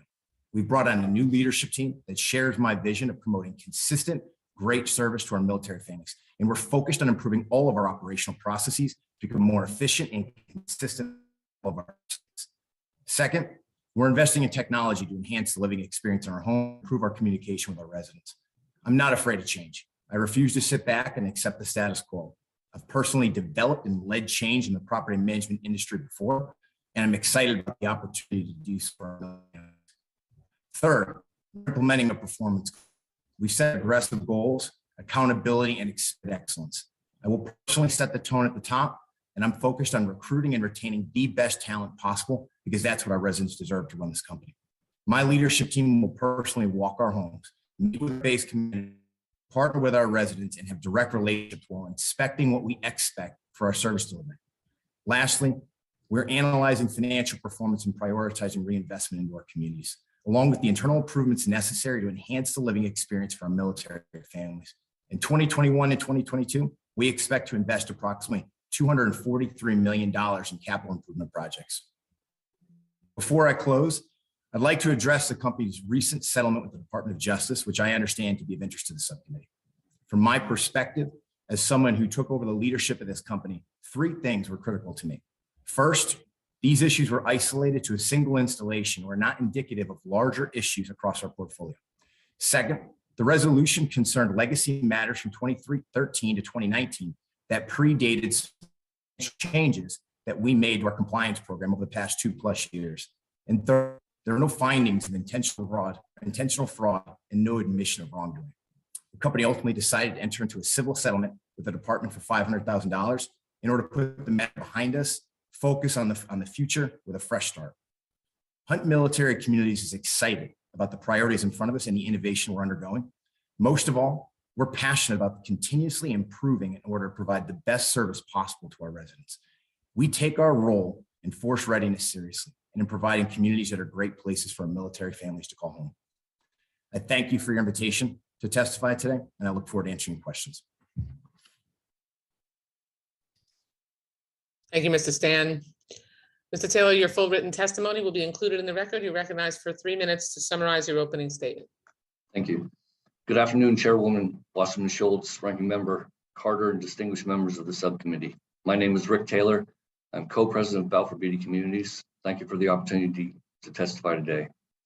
I want to emphasize that Balfour Beatty Communities is committed to providing our nation's servicemen and women and their families safe, quality homes and responsive professional property management.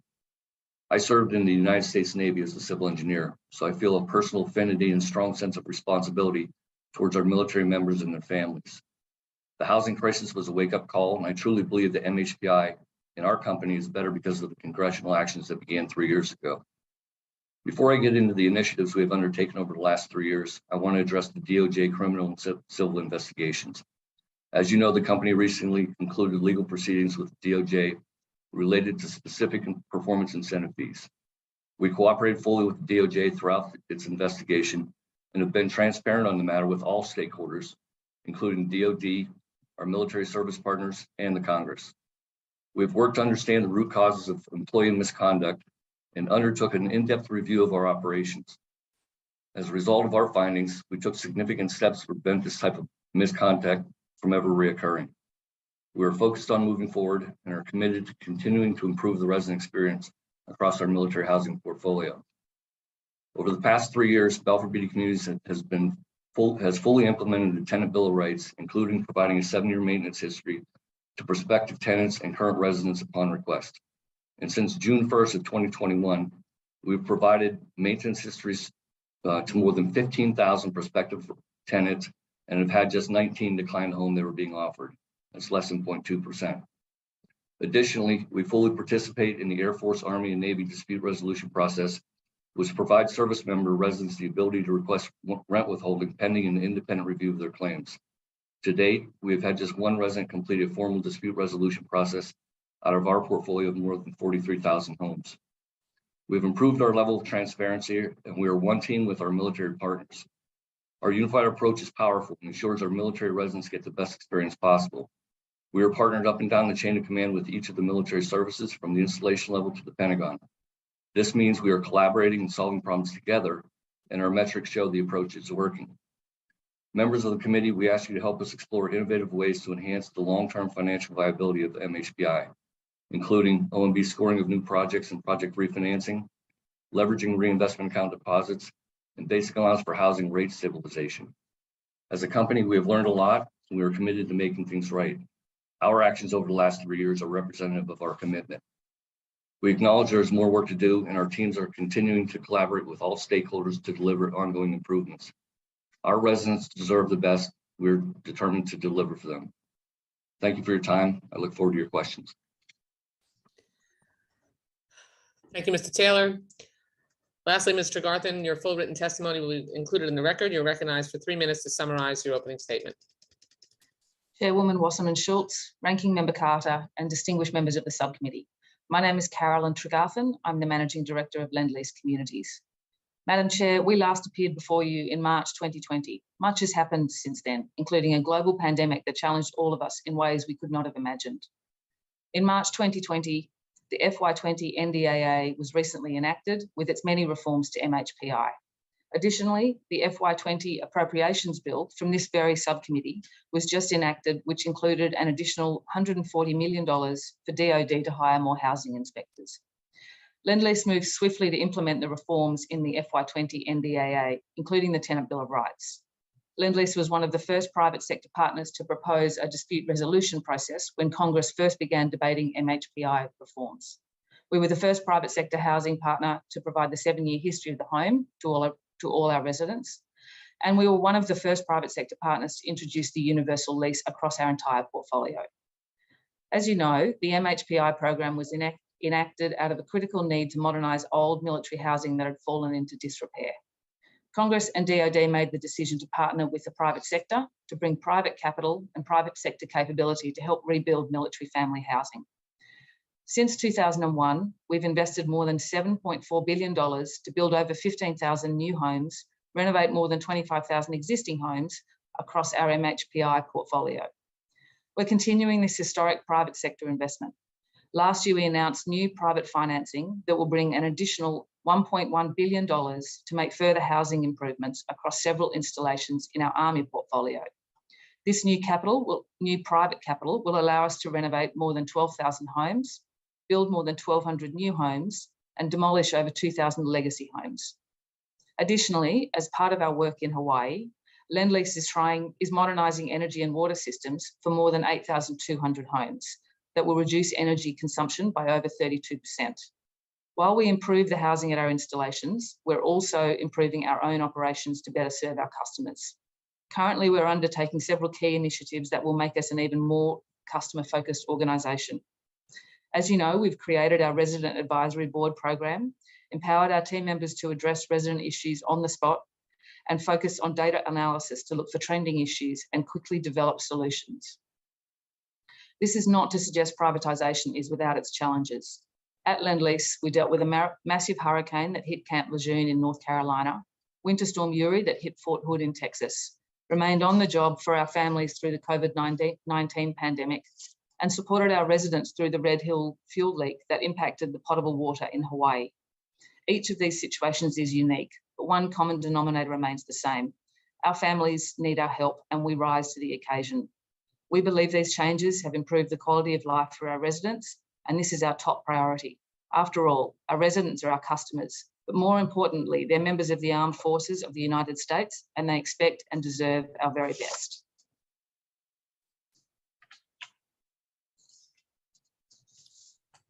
Thank you, Mr. Garthen. I appreciate the detail in your response. Okay, so we will, and thank you for all of your opening statements. We'll proceed in the standard 5-minute rounds, alternating sides, recognizing members in order of seniority as they were seated at the beginning of the hearing. And please be mindful of your time and allow the witnesses time to answer within your 5-minute turn. My first question is really of all of you, and if you could each answer somewhat briefly, but in detail. Except for Mr. Garthen, all of your opening statements feel like pablum. I don't feel like there was any substance, any effort to address the very real challenges that still exist. It doesn't feel like there's been any progress made since the last hearing we had on this subject. And I realized that, the changes that were made and the accountability that we put in place, really only was implemented fully. But we shouldn't need any of this accountability, these accountability measures. You should already be doing what it is we're trying to hold you accountable to be responsible for. That's what you agreed to when the government entered into these contracts with you to take over our military housing and privatize it, from which you profit richly. So I'd like to know without you suggesting that we've only just implemented these, these accountability measures, why this still is clearly a pervasive systemic problem with lack of responsiveness, with lack of expertise, with people still dealing with mold and other challenges in their homes that are causing health problems. Each of you, please answer me why we haven't seen significant change since the last time we had this hearing. We can go in order of the way you gave your statements. Thank you, ma'am, for the opportunity. I'll start off with what has been done and then what needs to be done. We took the Tenant Bill of Rights and implemented them on time. We made sure that we put money back into the program, and we were the first company to do so. We ensured that we had a focus on customer service, and all of our customer service ratings have been at the level that I'm sorry, this is not non-responsive. I'm asking you, why hasn't there been more progress? Because whatever you've done to this point isn't enough. So why has there not been, why are our military tenants still experiencing horrific problems and not experiencing better responsiveness to address those problems since the last time we had this hearing with your housing? So, ma'am, I believe that the answer to your question is going to run along these lines right here. We are working extremely through challenging conditions. We have had some hiring difficulties along the way as a result of some of the issues with getting good work folks in, but we have people on the ground who are doing that. It's not the quality of the people, it's really the numbers of the people that we are facing a challenge with.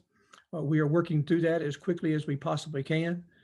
We are taking every effort we can to listen to our customers, and we will continue to do a better job of each of those particular areas.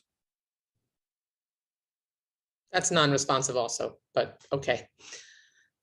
Next.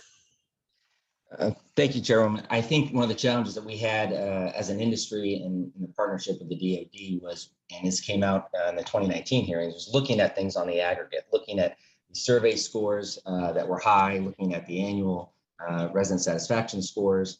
And I think we all thought we'd solved everything. And I think what highlighted for us at Liberty, then Lincoln in 2019, was to look at the exceptions. And so one of the things that we put in place in the last 3 years was to really focus on the number of survey scores that come in under 3.5, under that unacceptable range, and have a proactive approach to reach out to those individuals, to find out what happened and change our process. I want to thank Mrs. Wiley, not just for her testimony today, but for her husband's service and by extension, her service. But I also appreciate that she mentioned that her issues were addressed. I think she actually reached for me my first or second week in this seat, and I immediately got her to our regional vice president, who contacted her. Our senior vice president of construction went out and was transparent about our approach. We've actually made improved changes since then. I think we continue to find improvements and opportunities in finding those exceptions as opportunities to get better. And again, I appreciate the feedback and opportunity to do that going forward. And that's our approach. Okay. Madam Chairwoman, I would offer, from my perspective, I think notwithstanding the challenges that Mr. Aycock talked about over the last couple of years, the data that we're looking at, and we look at a number of KPIs and we look at it not just through our own lens, but we're sharing that with our military partners. And I would offer that when you look at the statistics of how we've improved over the last couple of years, things are getting better. But I grant you, things are not perfect. And it's incumbent upon all of us to identify, have the ability to identify quickly where things are not perfect, and have actionable plans in place that we work together with our military housing partners. There is a very active engagement between our teams on the ground and our MHO partners, all the way up to Pentagon level, where we're diagnosing. I'm sorry. You're too far afield of answering my question. Why hasn't there been more improvement since our last hearing? Why are we still having lots and lots of people covered by Balfour Beatty? Setting aside the fraud that you engaged in and that you pled guilty to. But why are your tenants still having the massive problems that they are complaining of? Ma'am, as I said, we're not perfect. We do make some mistakes, but I would offer that we are seeing improvement, and we've got good anecdotal evidence to support that. That doesn't mean that I don't know how many of service members are informing you where they are pleased, but when we look at our customer satisfaction rates, they're improving. But that it's incumbent upon us to address those areas where we're falling short. We've got processes in place to be able to do just that. And we've diagnosed those, not just, again, through our own lens. We're engaged with our military housing partner to address those. But the statistics that we're looking at, or military housing partners are looking at, are showing improvement.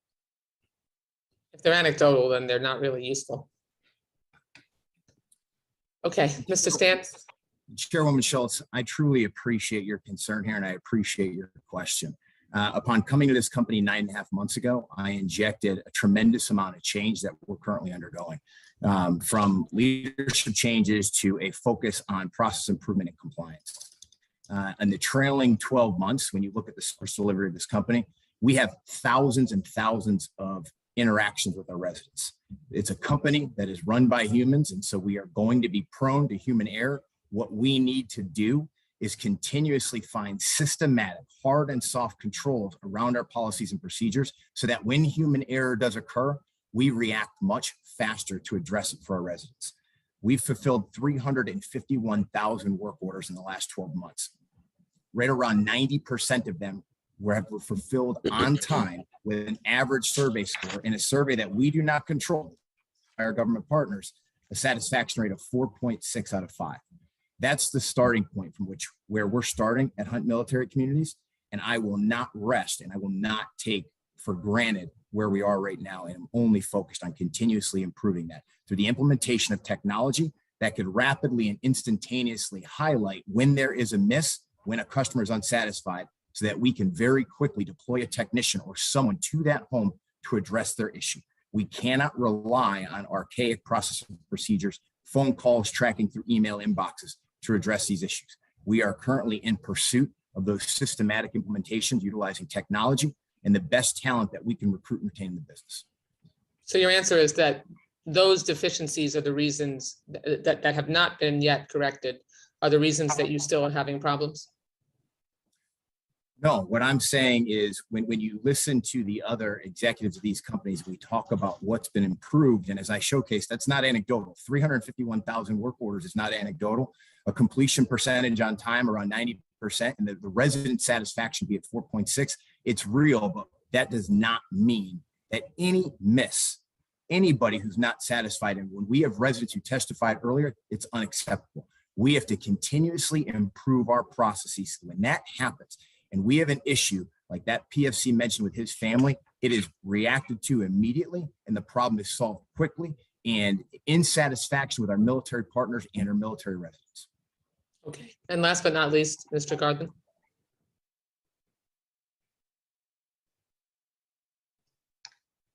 So, Chairman Wasserman Schultz, I would like to emphasize a number of things that we've done. I feel we have improved over the last 2 years. And if I can just put things into categories, firstly, we are engaging in significant development across our portfolio. As I mentioned, we have secured $1.1 billion in private sector financing, which we're investing across our Army portfolio. In addition to that, we have approximately $600 million worth of development going on across the broader portfolio, and that is really focused on renovating homes and, where possible, demolishing old neighbourhoods and building new homes. We are extremely engaged with our customers with a number of levels of customer feedback, starting from our resident advisory boards, which are made up of residents who are elected by their communities to serve on the advisory board, and they meet with both our leadership and local command leadership on a monthly basis to talk through any issues. They also have direct lines into both, again, our property and asset management leadership and local Army, Air Force or Marine leadership to talk about issues that come up in between.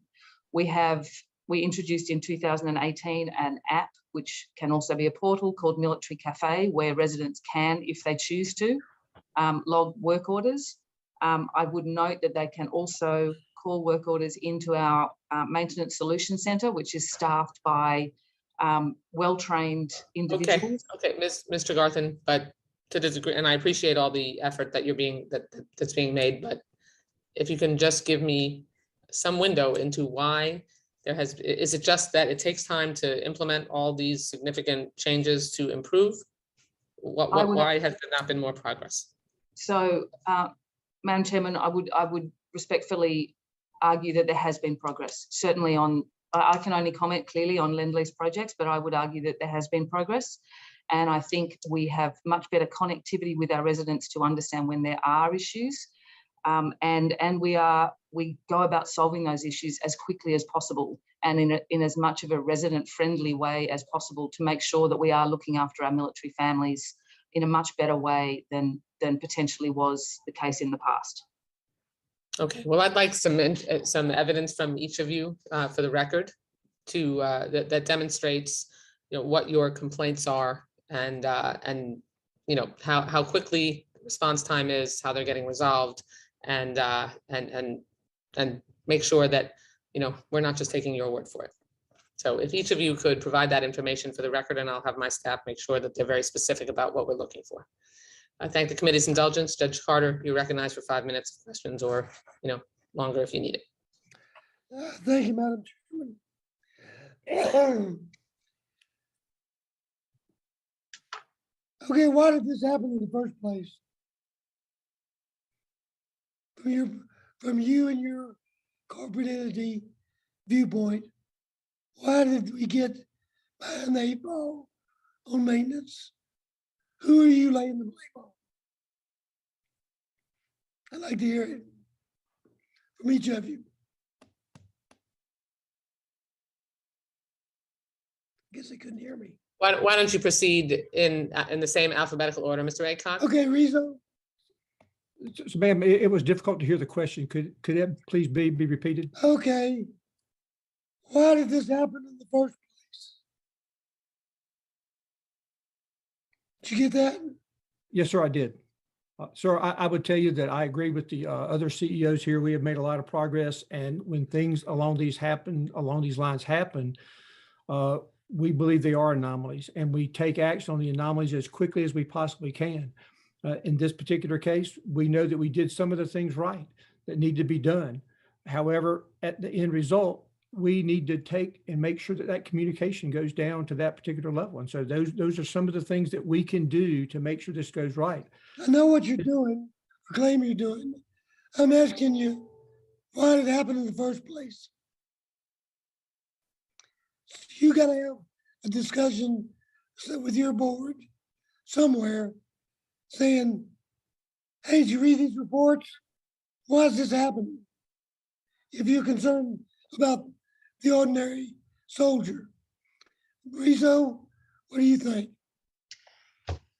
Thank you, Judge Carter. I think, as I mentioned, Chairwoman, it really was a factor of where we were. And I grew up in military housing as a son of an Air Force officer. I was at active duty. From where we were 30 years ago to where we were 20 years ago, it was a massive change. And I think what happened, we did a lot of education around the initial time that we privatized.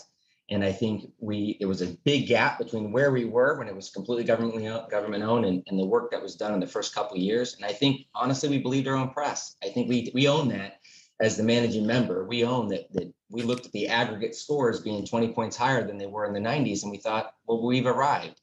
And I think we didn't take, as I mentioned to the chairwoman, enough attention to the individual issues that were coming up repeatedly. And as Pat Corey mentioned earlier this morning, that really can get masked when you're talking about 200,000 homes. If 10,000 people are unhappy, you say, well, 5% of the people, isn't that okay? It's not okay.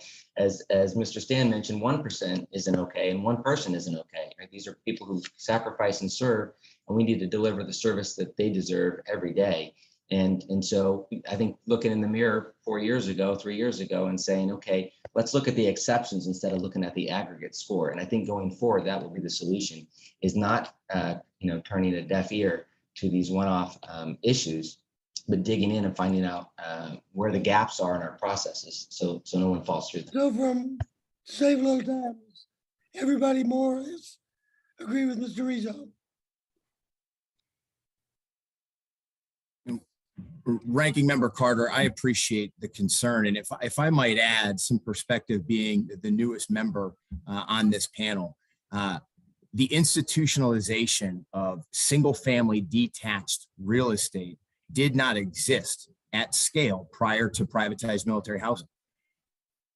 This program was the first attempt at doing so. It did not exist in the private sector until post the Great Recession in 2013 and 2014. So I think this industry has had to take the lumps of being the first mover in a brand new industry, from the deal conception and how these deals were constructed to how they actually went about operating the business. Over the last 3 years, tremendous amounts of new companies have been born specifically for property technology, meant to help companies like ours better manage single-family detached real estate and specifically in the areas of resident experience and improving our service to our residents, how often we communicate with them, how quickly and how much we can track that communication, how we can hold ourselves accountable, and how much we can improve the service to our homes. So I think when we look at why this industry has had the stumbles that it's had, I think that is a big part of it. And I think what's taken place, the Tenant Bill of Rights and the NDA and the new regulations that have put in place, I think that these are working. They are improving things. The onset of COVID and us having to change everything we do, specifically in terms of maintenance. A lot of our residents in Hunt military communities were not comfortable with people coming into their homes to fix certain things. So there was a pause placed on routine work orders that can then build into larger problems that our residents may not know is available. So everybody is catching up there, right now, to get these units back up online. And I would say that as of right now, I feel that Hunt military communities has reduced that backlog of work orders that was born from COVID.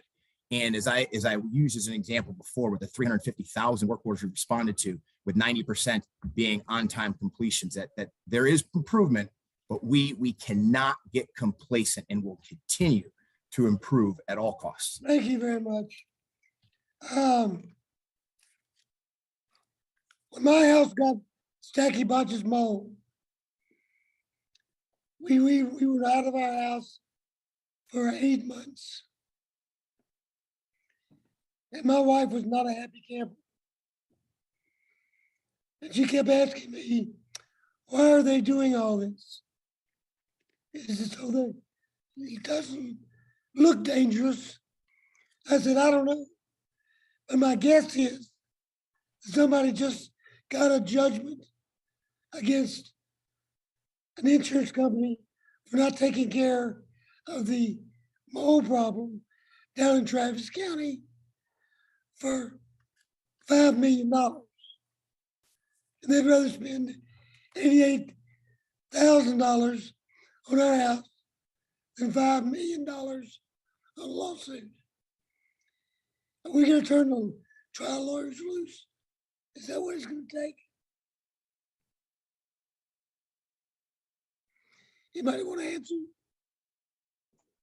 Judge, I'd just offer up that I think through the past several years, I'm sure that I speak for many of my colleagues, all of them, to talk about the level of scrutiny that we undertake with environmental issues. It was alarming to us as well to see the number of issues that were present in a lot of our military housing. A lot of it tied to the challenging conditions that Ms. Corey talked about. Aging infrastructure and introducing HVAC to an environment that has never been there. But we've taken a redoubling of effort to make sure that we've got much better processes, tighter processes. We take a far more conservative view than what 49 of the 50 states require in terms of the way that we manage mold issues relative to the size of the issue. So we follow the guidance that government agencies provide in managing those issues. But we've learned that we need to be better than what the typical states require in making sure that we've got professional assistance along the way with mold assessors and professional mold remediation companies to ensure that we're addressing those issues as expeditiously as we can. Thank you. Madam Chair, probably I've run out of time. But I do have one more series of questions when we finish. I do too. So we'll do another round when we go through. Thank you, Judge. Ms. Lee, you're recognized for 5 minutes of questions. Thank you, Madam Chair, and thank you, Ranking Member. This is such an important hearing to have today. When we talk about our national security assets, nothing's more important than our men and women who serve and their families, and making sure that they all have quality housing and resident services. So I hope that we continue to work together to improve that experience.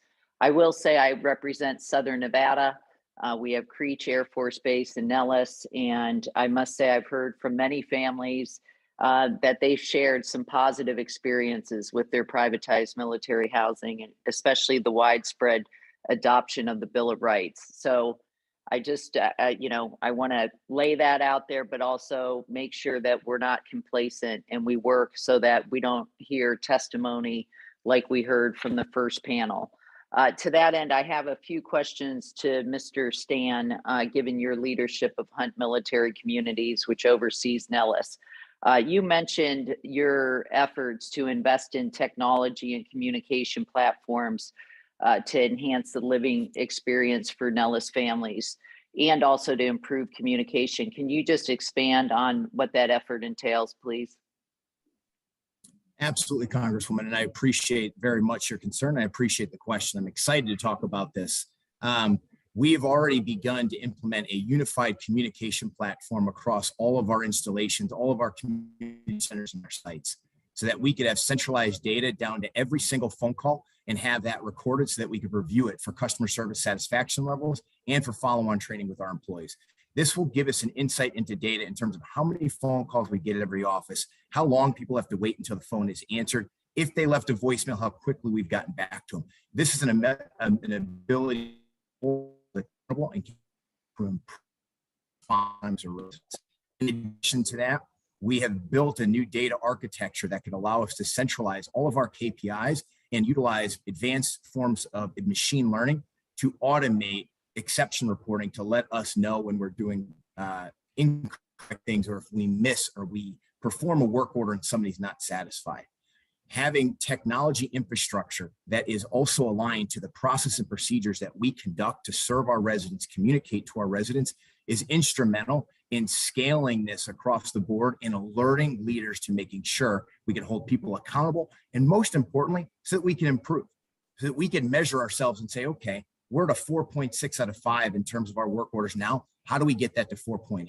Because there is no stop. There is no complacency. This team needs to remain vigilant in all that we do. Thank you.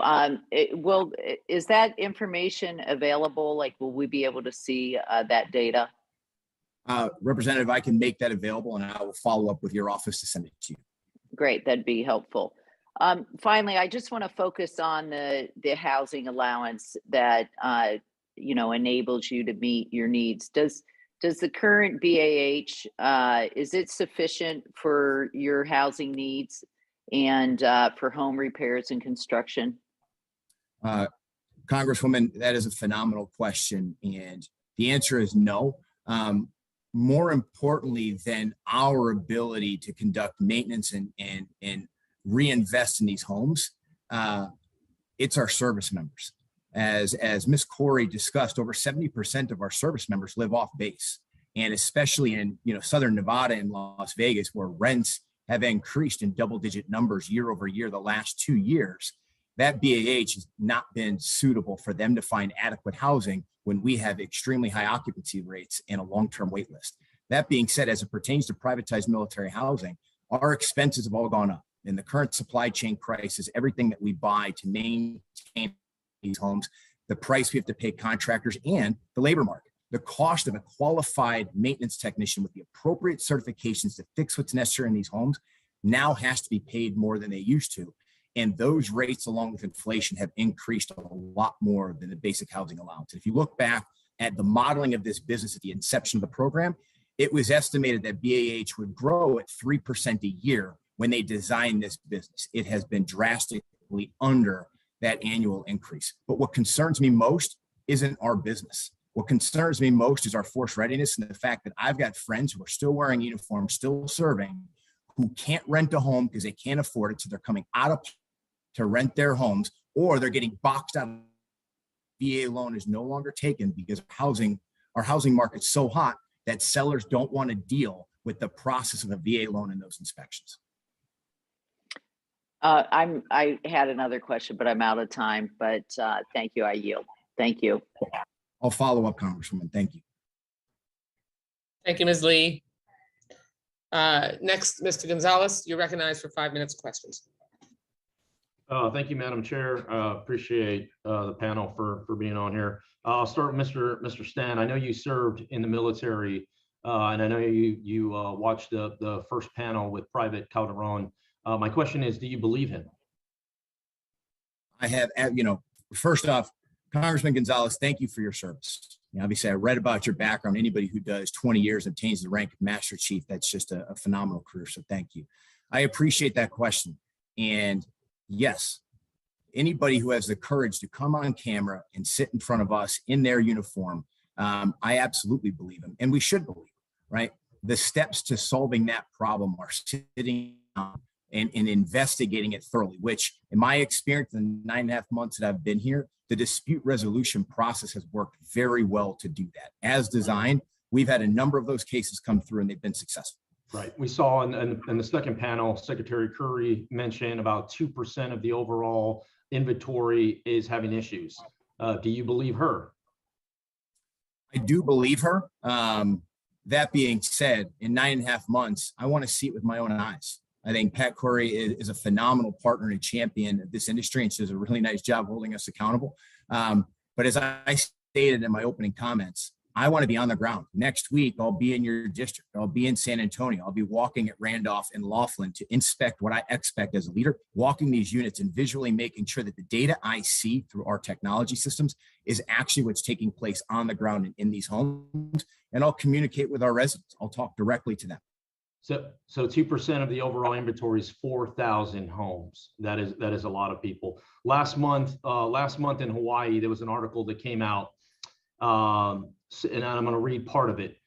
Single mother Christine Roberts rents a home at Radford Terrace, owned by Hunt Military Community.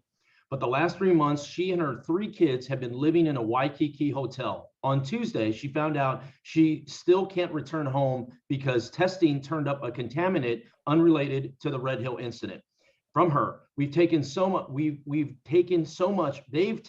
much from us, said Roberts, but the worst thing they've taken from us is our sense of safety. Do you believe her? Absolutely believe her. And I think that the situation that took place is awful. And some of the things that we've done to better serve our residents out there is we employ a military spouse like that on our team. In fact, that live in our housing in Hawaii, and we're also by the war that took place.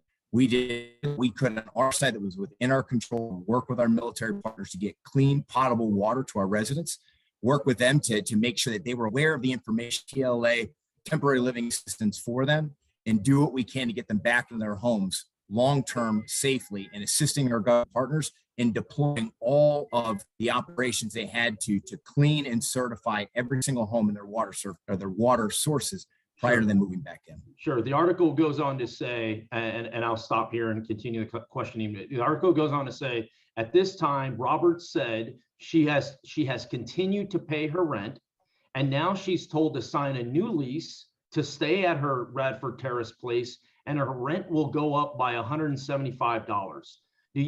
My question is, did that happen? Did y'all increase the rent on this woman's home while she was in her home due to contaminants that were found?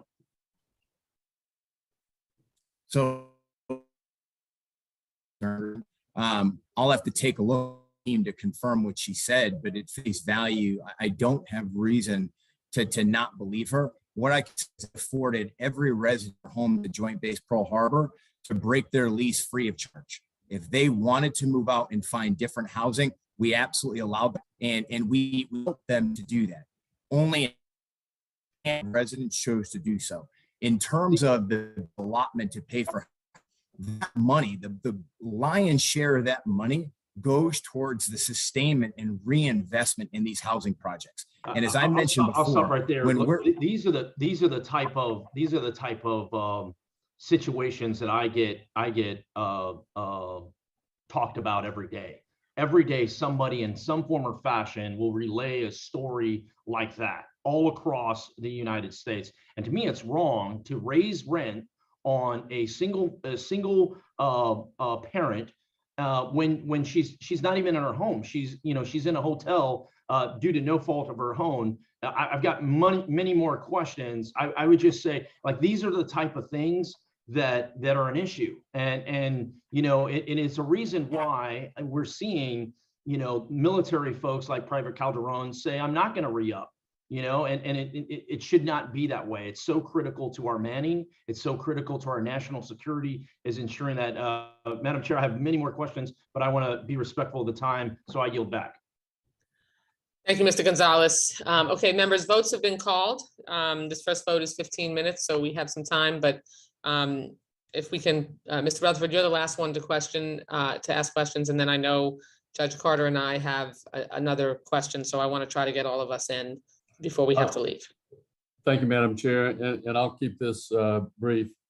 So I thought, Mr. Hunt, you made an interesting point when you talked about, that this was a new effort that y'all were moving into. But my question is, surely before you went into these negotiated contracts and all, did you all not make stock evaluations of what these properties look like before you agreed to take this on? Congressman, I think that's a great question. Unfortunately, I wasn't here at the inception of this program. What I could say is, to my knowledge, yes. That being said, it's not just the financial modeling and the underwriting of the business, right? It's the operationalizing and institutionalizing of detached single-family homes, which simply, right? It existed in multifamily and student housing, but it did not exist in details, where it creates and takes a greater level of expertise from a maintenance perspective to take care of these homes because of the variety of housing stock and some of the historic housing. These homes each require a different level of maintenance and reinvestment to keep them suitable for our military family. So let me interrupt you because I'm trying to save some time here. So do you have a window where you think that issue will go away? You will know what your stock is, and then kind of a follow-up to that, and I'll yield back after this. The basic allowance for housing is obviously an integral part of this whole process. Do you believe that there is a sufficient amount of capital to complete the DoD's requested improvements to communities in a timely manner? So, great question. What I would say is, we do know our stock now. I was answering at the inception of the program where I couldn't answer that because I wasn't here. In terms of the housing allowance, I would tell you that certain locations, we don't know how it's calculated, but we have certain locations, to include Hawaii, which has some of the fastest growing real estate prices in the country, that the BAH has been reduced, and we don't know why. So there are certain locations in markets where no, it is not sufficient. Okay, and last, this will be my last question, Madam Chair. Mr. Rizzo, I have to ask, Ms. Christian, in the first panel from the advocacy group, mentioned one of your facilities in San Diego having 9 children having fallen out of windows. And I apologize if this has already been gone over. I had to step out briefly. But number one, can you tell me, is that truly happening? And number two, if it's true, what the heck are you guys doing about it? Yes, thank you for that question, Representative. I think First of all, I want to thank the English family and their advocacy, ensuring that Evans' legacy lives on with Evans Law. We've actually worked very closely with them to help educate our families. LMH takes window safety very seriously, and one child is too many. And we work closely with the DoD and our Navy partners since 2011 to promote window safety with education at move-in. The Navy added that to their in-brief, as well as the Army and the Marine Corps. And what Liberty has done in the last, actually since the 2018 NDAA, there was language in there about window opening control devices being on new construction and new renovations. Liberty actually took the steps of retrofitting 58,000 windows in the last 3 years with window opening control devices that help limit the opening of windows. So all those events occurred before your remodeling? No, regrettably, Representative, we've actually had 2 incidents that have happened with windows that had opening control devices on them. And the reason is these devices meet ASTM F2090, which allows them to be opened in the case of a fire for egress. Right, so we have far more fires than we have these incidents, and I was surprised to hear that there's 5,000 to 15,000 ER visits across the country a year, which shocked me to see that number, not in PPV but outside of. So I think with the education, we've improved where we are relative to the economy. We have a lot of work to do, I think, in educating. The Navy has done a great job in helping get out a campaign. We do window safety, which is actually next week, so you'll see promotions on that. But that won't solve it. I will tell you that if we put window opening control devices, which we're trending towards on every window, the fact that a child can still open it. We had a 4-year-old open one of them because they have to be opened in the event of a fire. It's really about education and how can we better communicate that to our families. And I appreciate the question. We need to find a better remodeling, I think. Thank you, Madam Chair. I yield back. Thank you, Mr. Rutherford. We're going to deal with this issue of children falling out of windows as we develop the chair's mark. So that I can assure you. Okay, I'm going to ask my questions and then go to Judge Carter, because lest we think that we're not going to address the issue of the massive fraud that at least 2 of these companies engaged in. One of which pled guilty, the other that paid massive fines. You would be mistaken. And I want to start with Balfour Beatty. Can you please explain, Mr. Taylor, to the subcommittee what happened that led to Balfour Beatty pleading guilty to major fraud against the United States and being sentenced to pay over $33.6 million in criminal fines and over $31.8 million in restitution to the U.S. military, serve 3 years of probation, and be required to engage in an independent compliance monitor for a period of 3 years? And how deeply did this fraud go? And do you really think that the few staff you fired really encompassed the entire scheme? And then Mr. Hunt, I'm going to ask, Mr. Stan with Hunt. In November of last year, Hunt Military Communities received a letter from the Air Force expressing concern over continued challenges that they saw with Hunt Military Communities' performance under the Military Housing Privatization Initiative and your company's failure to implement remedying mechanisms proposed in a 2017 Air Force Get Well plan.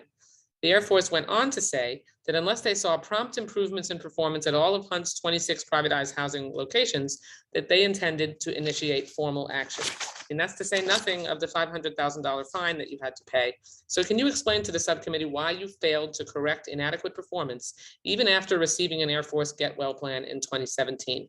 We'll start with Balfour Beatty. Yeah, Madam Chairman, I fully expected you were going to want to delve deeper into this. Absolutely. And I think it's fair game, obviously. If you read the plea agreement, and I trust you did, it identified that the wrongdoing that took place within the company was between the years of 2013 and 2019.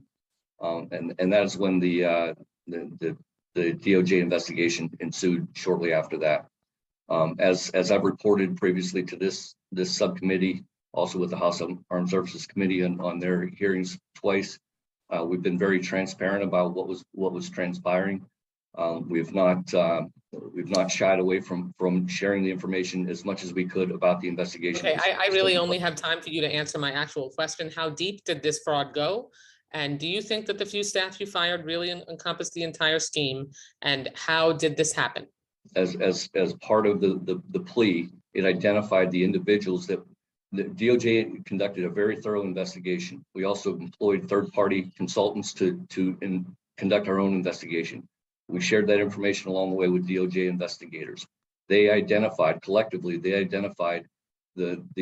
root cause of the issue, the individuals that were implicated in that scheme, as you call it, and we took appropriate action to either remove those individuals or those that may have been on the periphery, ensure that disciplinary actions were taken against those individuals. That's information that we've shared transparently with the Congress. We've shared that with our DoD partners. Do I think that we've gotten to the root cause of that as a consequence of all of the actions or the root causes that I've identified? We've put in place very aggressive remedial steps over the course of the last 3 years. Again, we haven't done it in isolation. We've shared with our partners along the way the things that we've done to prevent those sorts of actions occurring again in the future. As part of the plea agreement, as you point out, there will be a third-party compliance monitor that will be assigned upon selection by the DOJ. We trust that they're going to come in and look under every single stone whether or not we've got a good compliance regime in place to identify where any potential actions occur in the future. We look forward to engaging in constructive dialogue with that third party. Thank you. Mr. Stan? Yes, I'm going to address, I believe it was your second question about the Air Force dissatisfaction first. I'm not sure what your first question was. If you mind repeating it, I apologize, Chair. It was one question. Can you explain to the subcommittee why you failed to correct inadequate performance even after receiving an Air Force Get Well plan in 2017? Okay, thank you very much and appreciate that very much. I think one of the first steps towards improvement was obviously my arrival. I wasn't here during the last hearings and I came on board in July of 2021. I've been working very closely with the leadership of the Air Force and putting together an improvement plan in conjunction with them where we have significant detail on lines of execution under every area of our operations performance that can. With that, we actually meet in Antonio next week to go over again one-on-one, and we've already satisfied several areas in lines of execution as our progress towards that. We've got work to do. We're committed to doing it, and we're going to do it arm in arm as a partner with our Air Force leadership. And these improvements that we're going to pertain to our Air Force portfolio, these aren't things that are just localized there. These are company-wide improvements that we want to undertake and change and innovate for all of our residents. Okay, that's not an answer. You haven't done it. They've had to threaten you that they would take formal action. So based on that threat, and if you look at the actions that we're taking, a new CEO has been put in place in the company. I've changed leadership teams and reorganized the business in a short amount of time that I've been here in 9.5 months. And we have finalized and put together that performance improvement plan. If you look at the operational metrics at our Air Force installation, you will see good progress towards improvement in occupancy, change of occupancy management, the passing of their inspections, and work order performance. So the changes are underway, the improvements are underway, and I can assure you that I will not take those for granted, and this company will remain vigilant in the progress in that improvement plan with our Air Force partners. Okay, it's very clear to me that we're going to need to have a much tighter oversight process than we've been engaging in. Not going to wait another 3 years because we got to stay on top of this. Judge Carter, I'm done, but you're recognized for your question. I just got to do kind of one local thing. Ms. Treegarden, Lindley's just announced significant investment in housing at Fort Hood. Are you familiar with that? Yes, I am. Yes, I am, Congressman. Okay, how's it going? Is it on schedule? Could that investment plan be used for other locations? So thank you for the question. I'm very happy to talk about it's a total of 1.1 billion in investment across our Army portfolios. And as you rightly point out, approximately $500 million of that is being spent at Fort Hood. And that work is underway. And if I just walk through some data so we know what's happening, we are replacing nearly 1,500 HVAC or air conditioning units. And of that, 950 are complete. We are renovating 820 homes in terms of exterior renovation and painting. 140 of those are complete. We're replacing 2,600 roofs, of which 600 are complete. We are completing 1,300 interior renovations, so kitchens, bathrooms, flooring, that kind of renovation, of which 50 are complete. We're installing nearly 200 new driveway aprons and accessible pedestrian infrastructure, and approximately 90 of those are complete. And we are removing and then building new.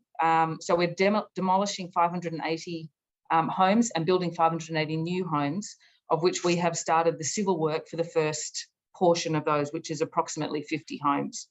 So we are also engaging in community-wide work around infrastructure and tree trimming, because clearly the part of the community that people live in is important, as well as the actual home they live in.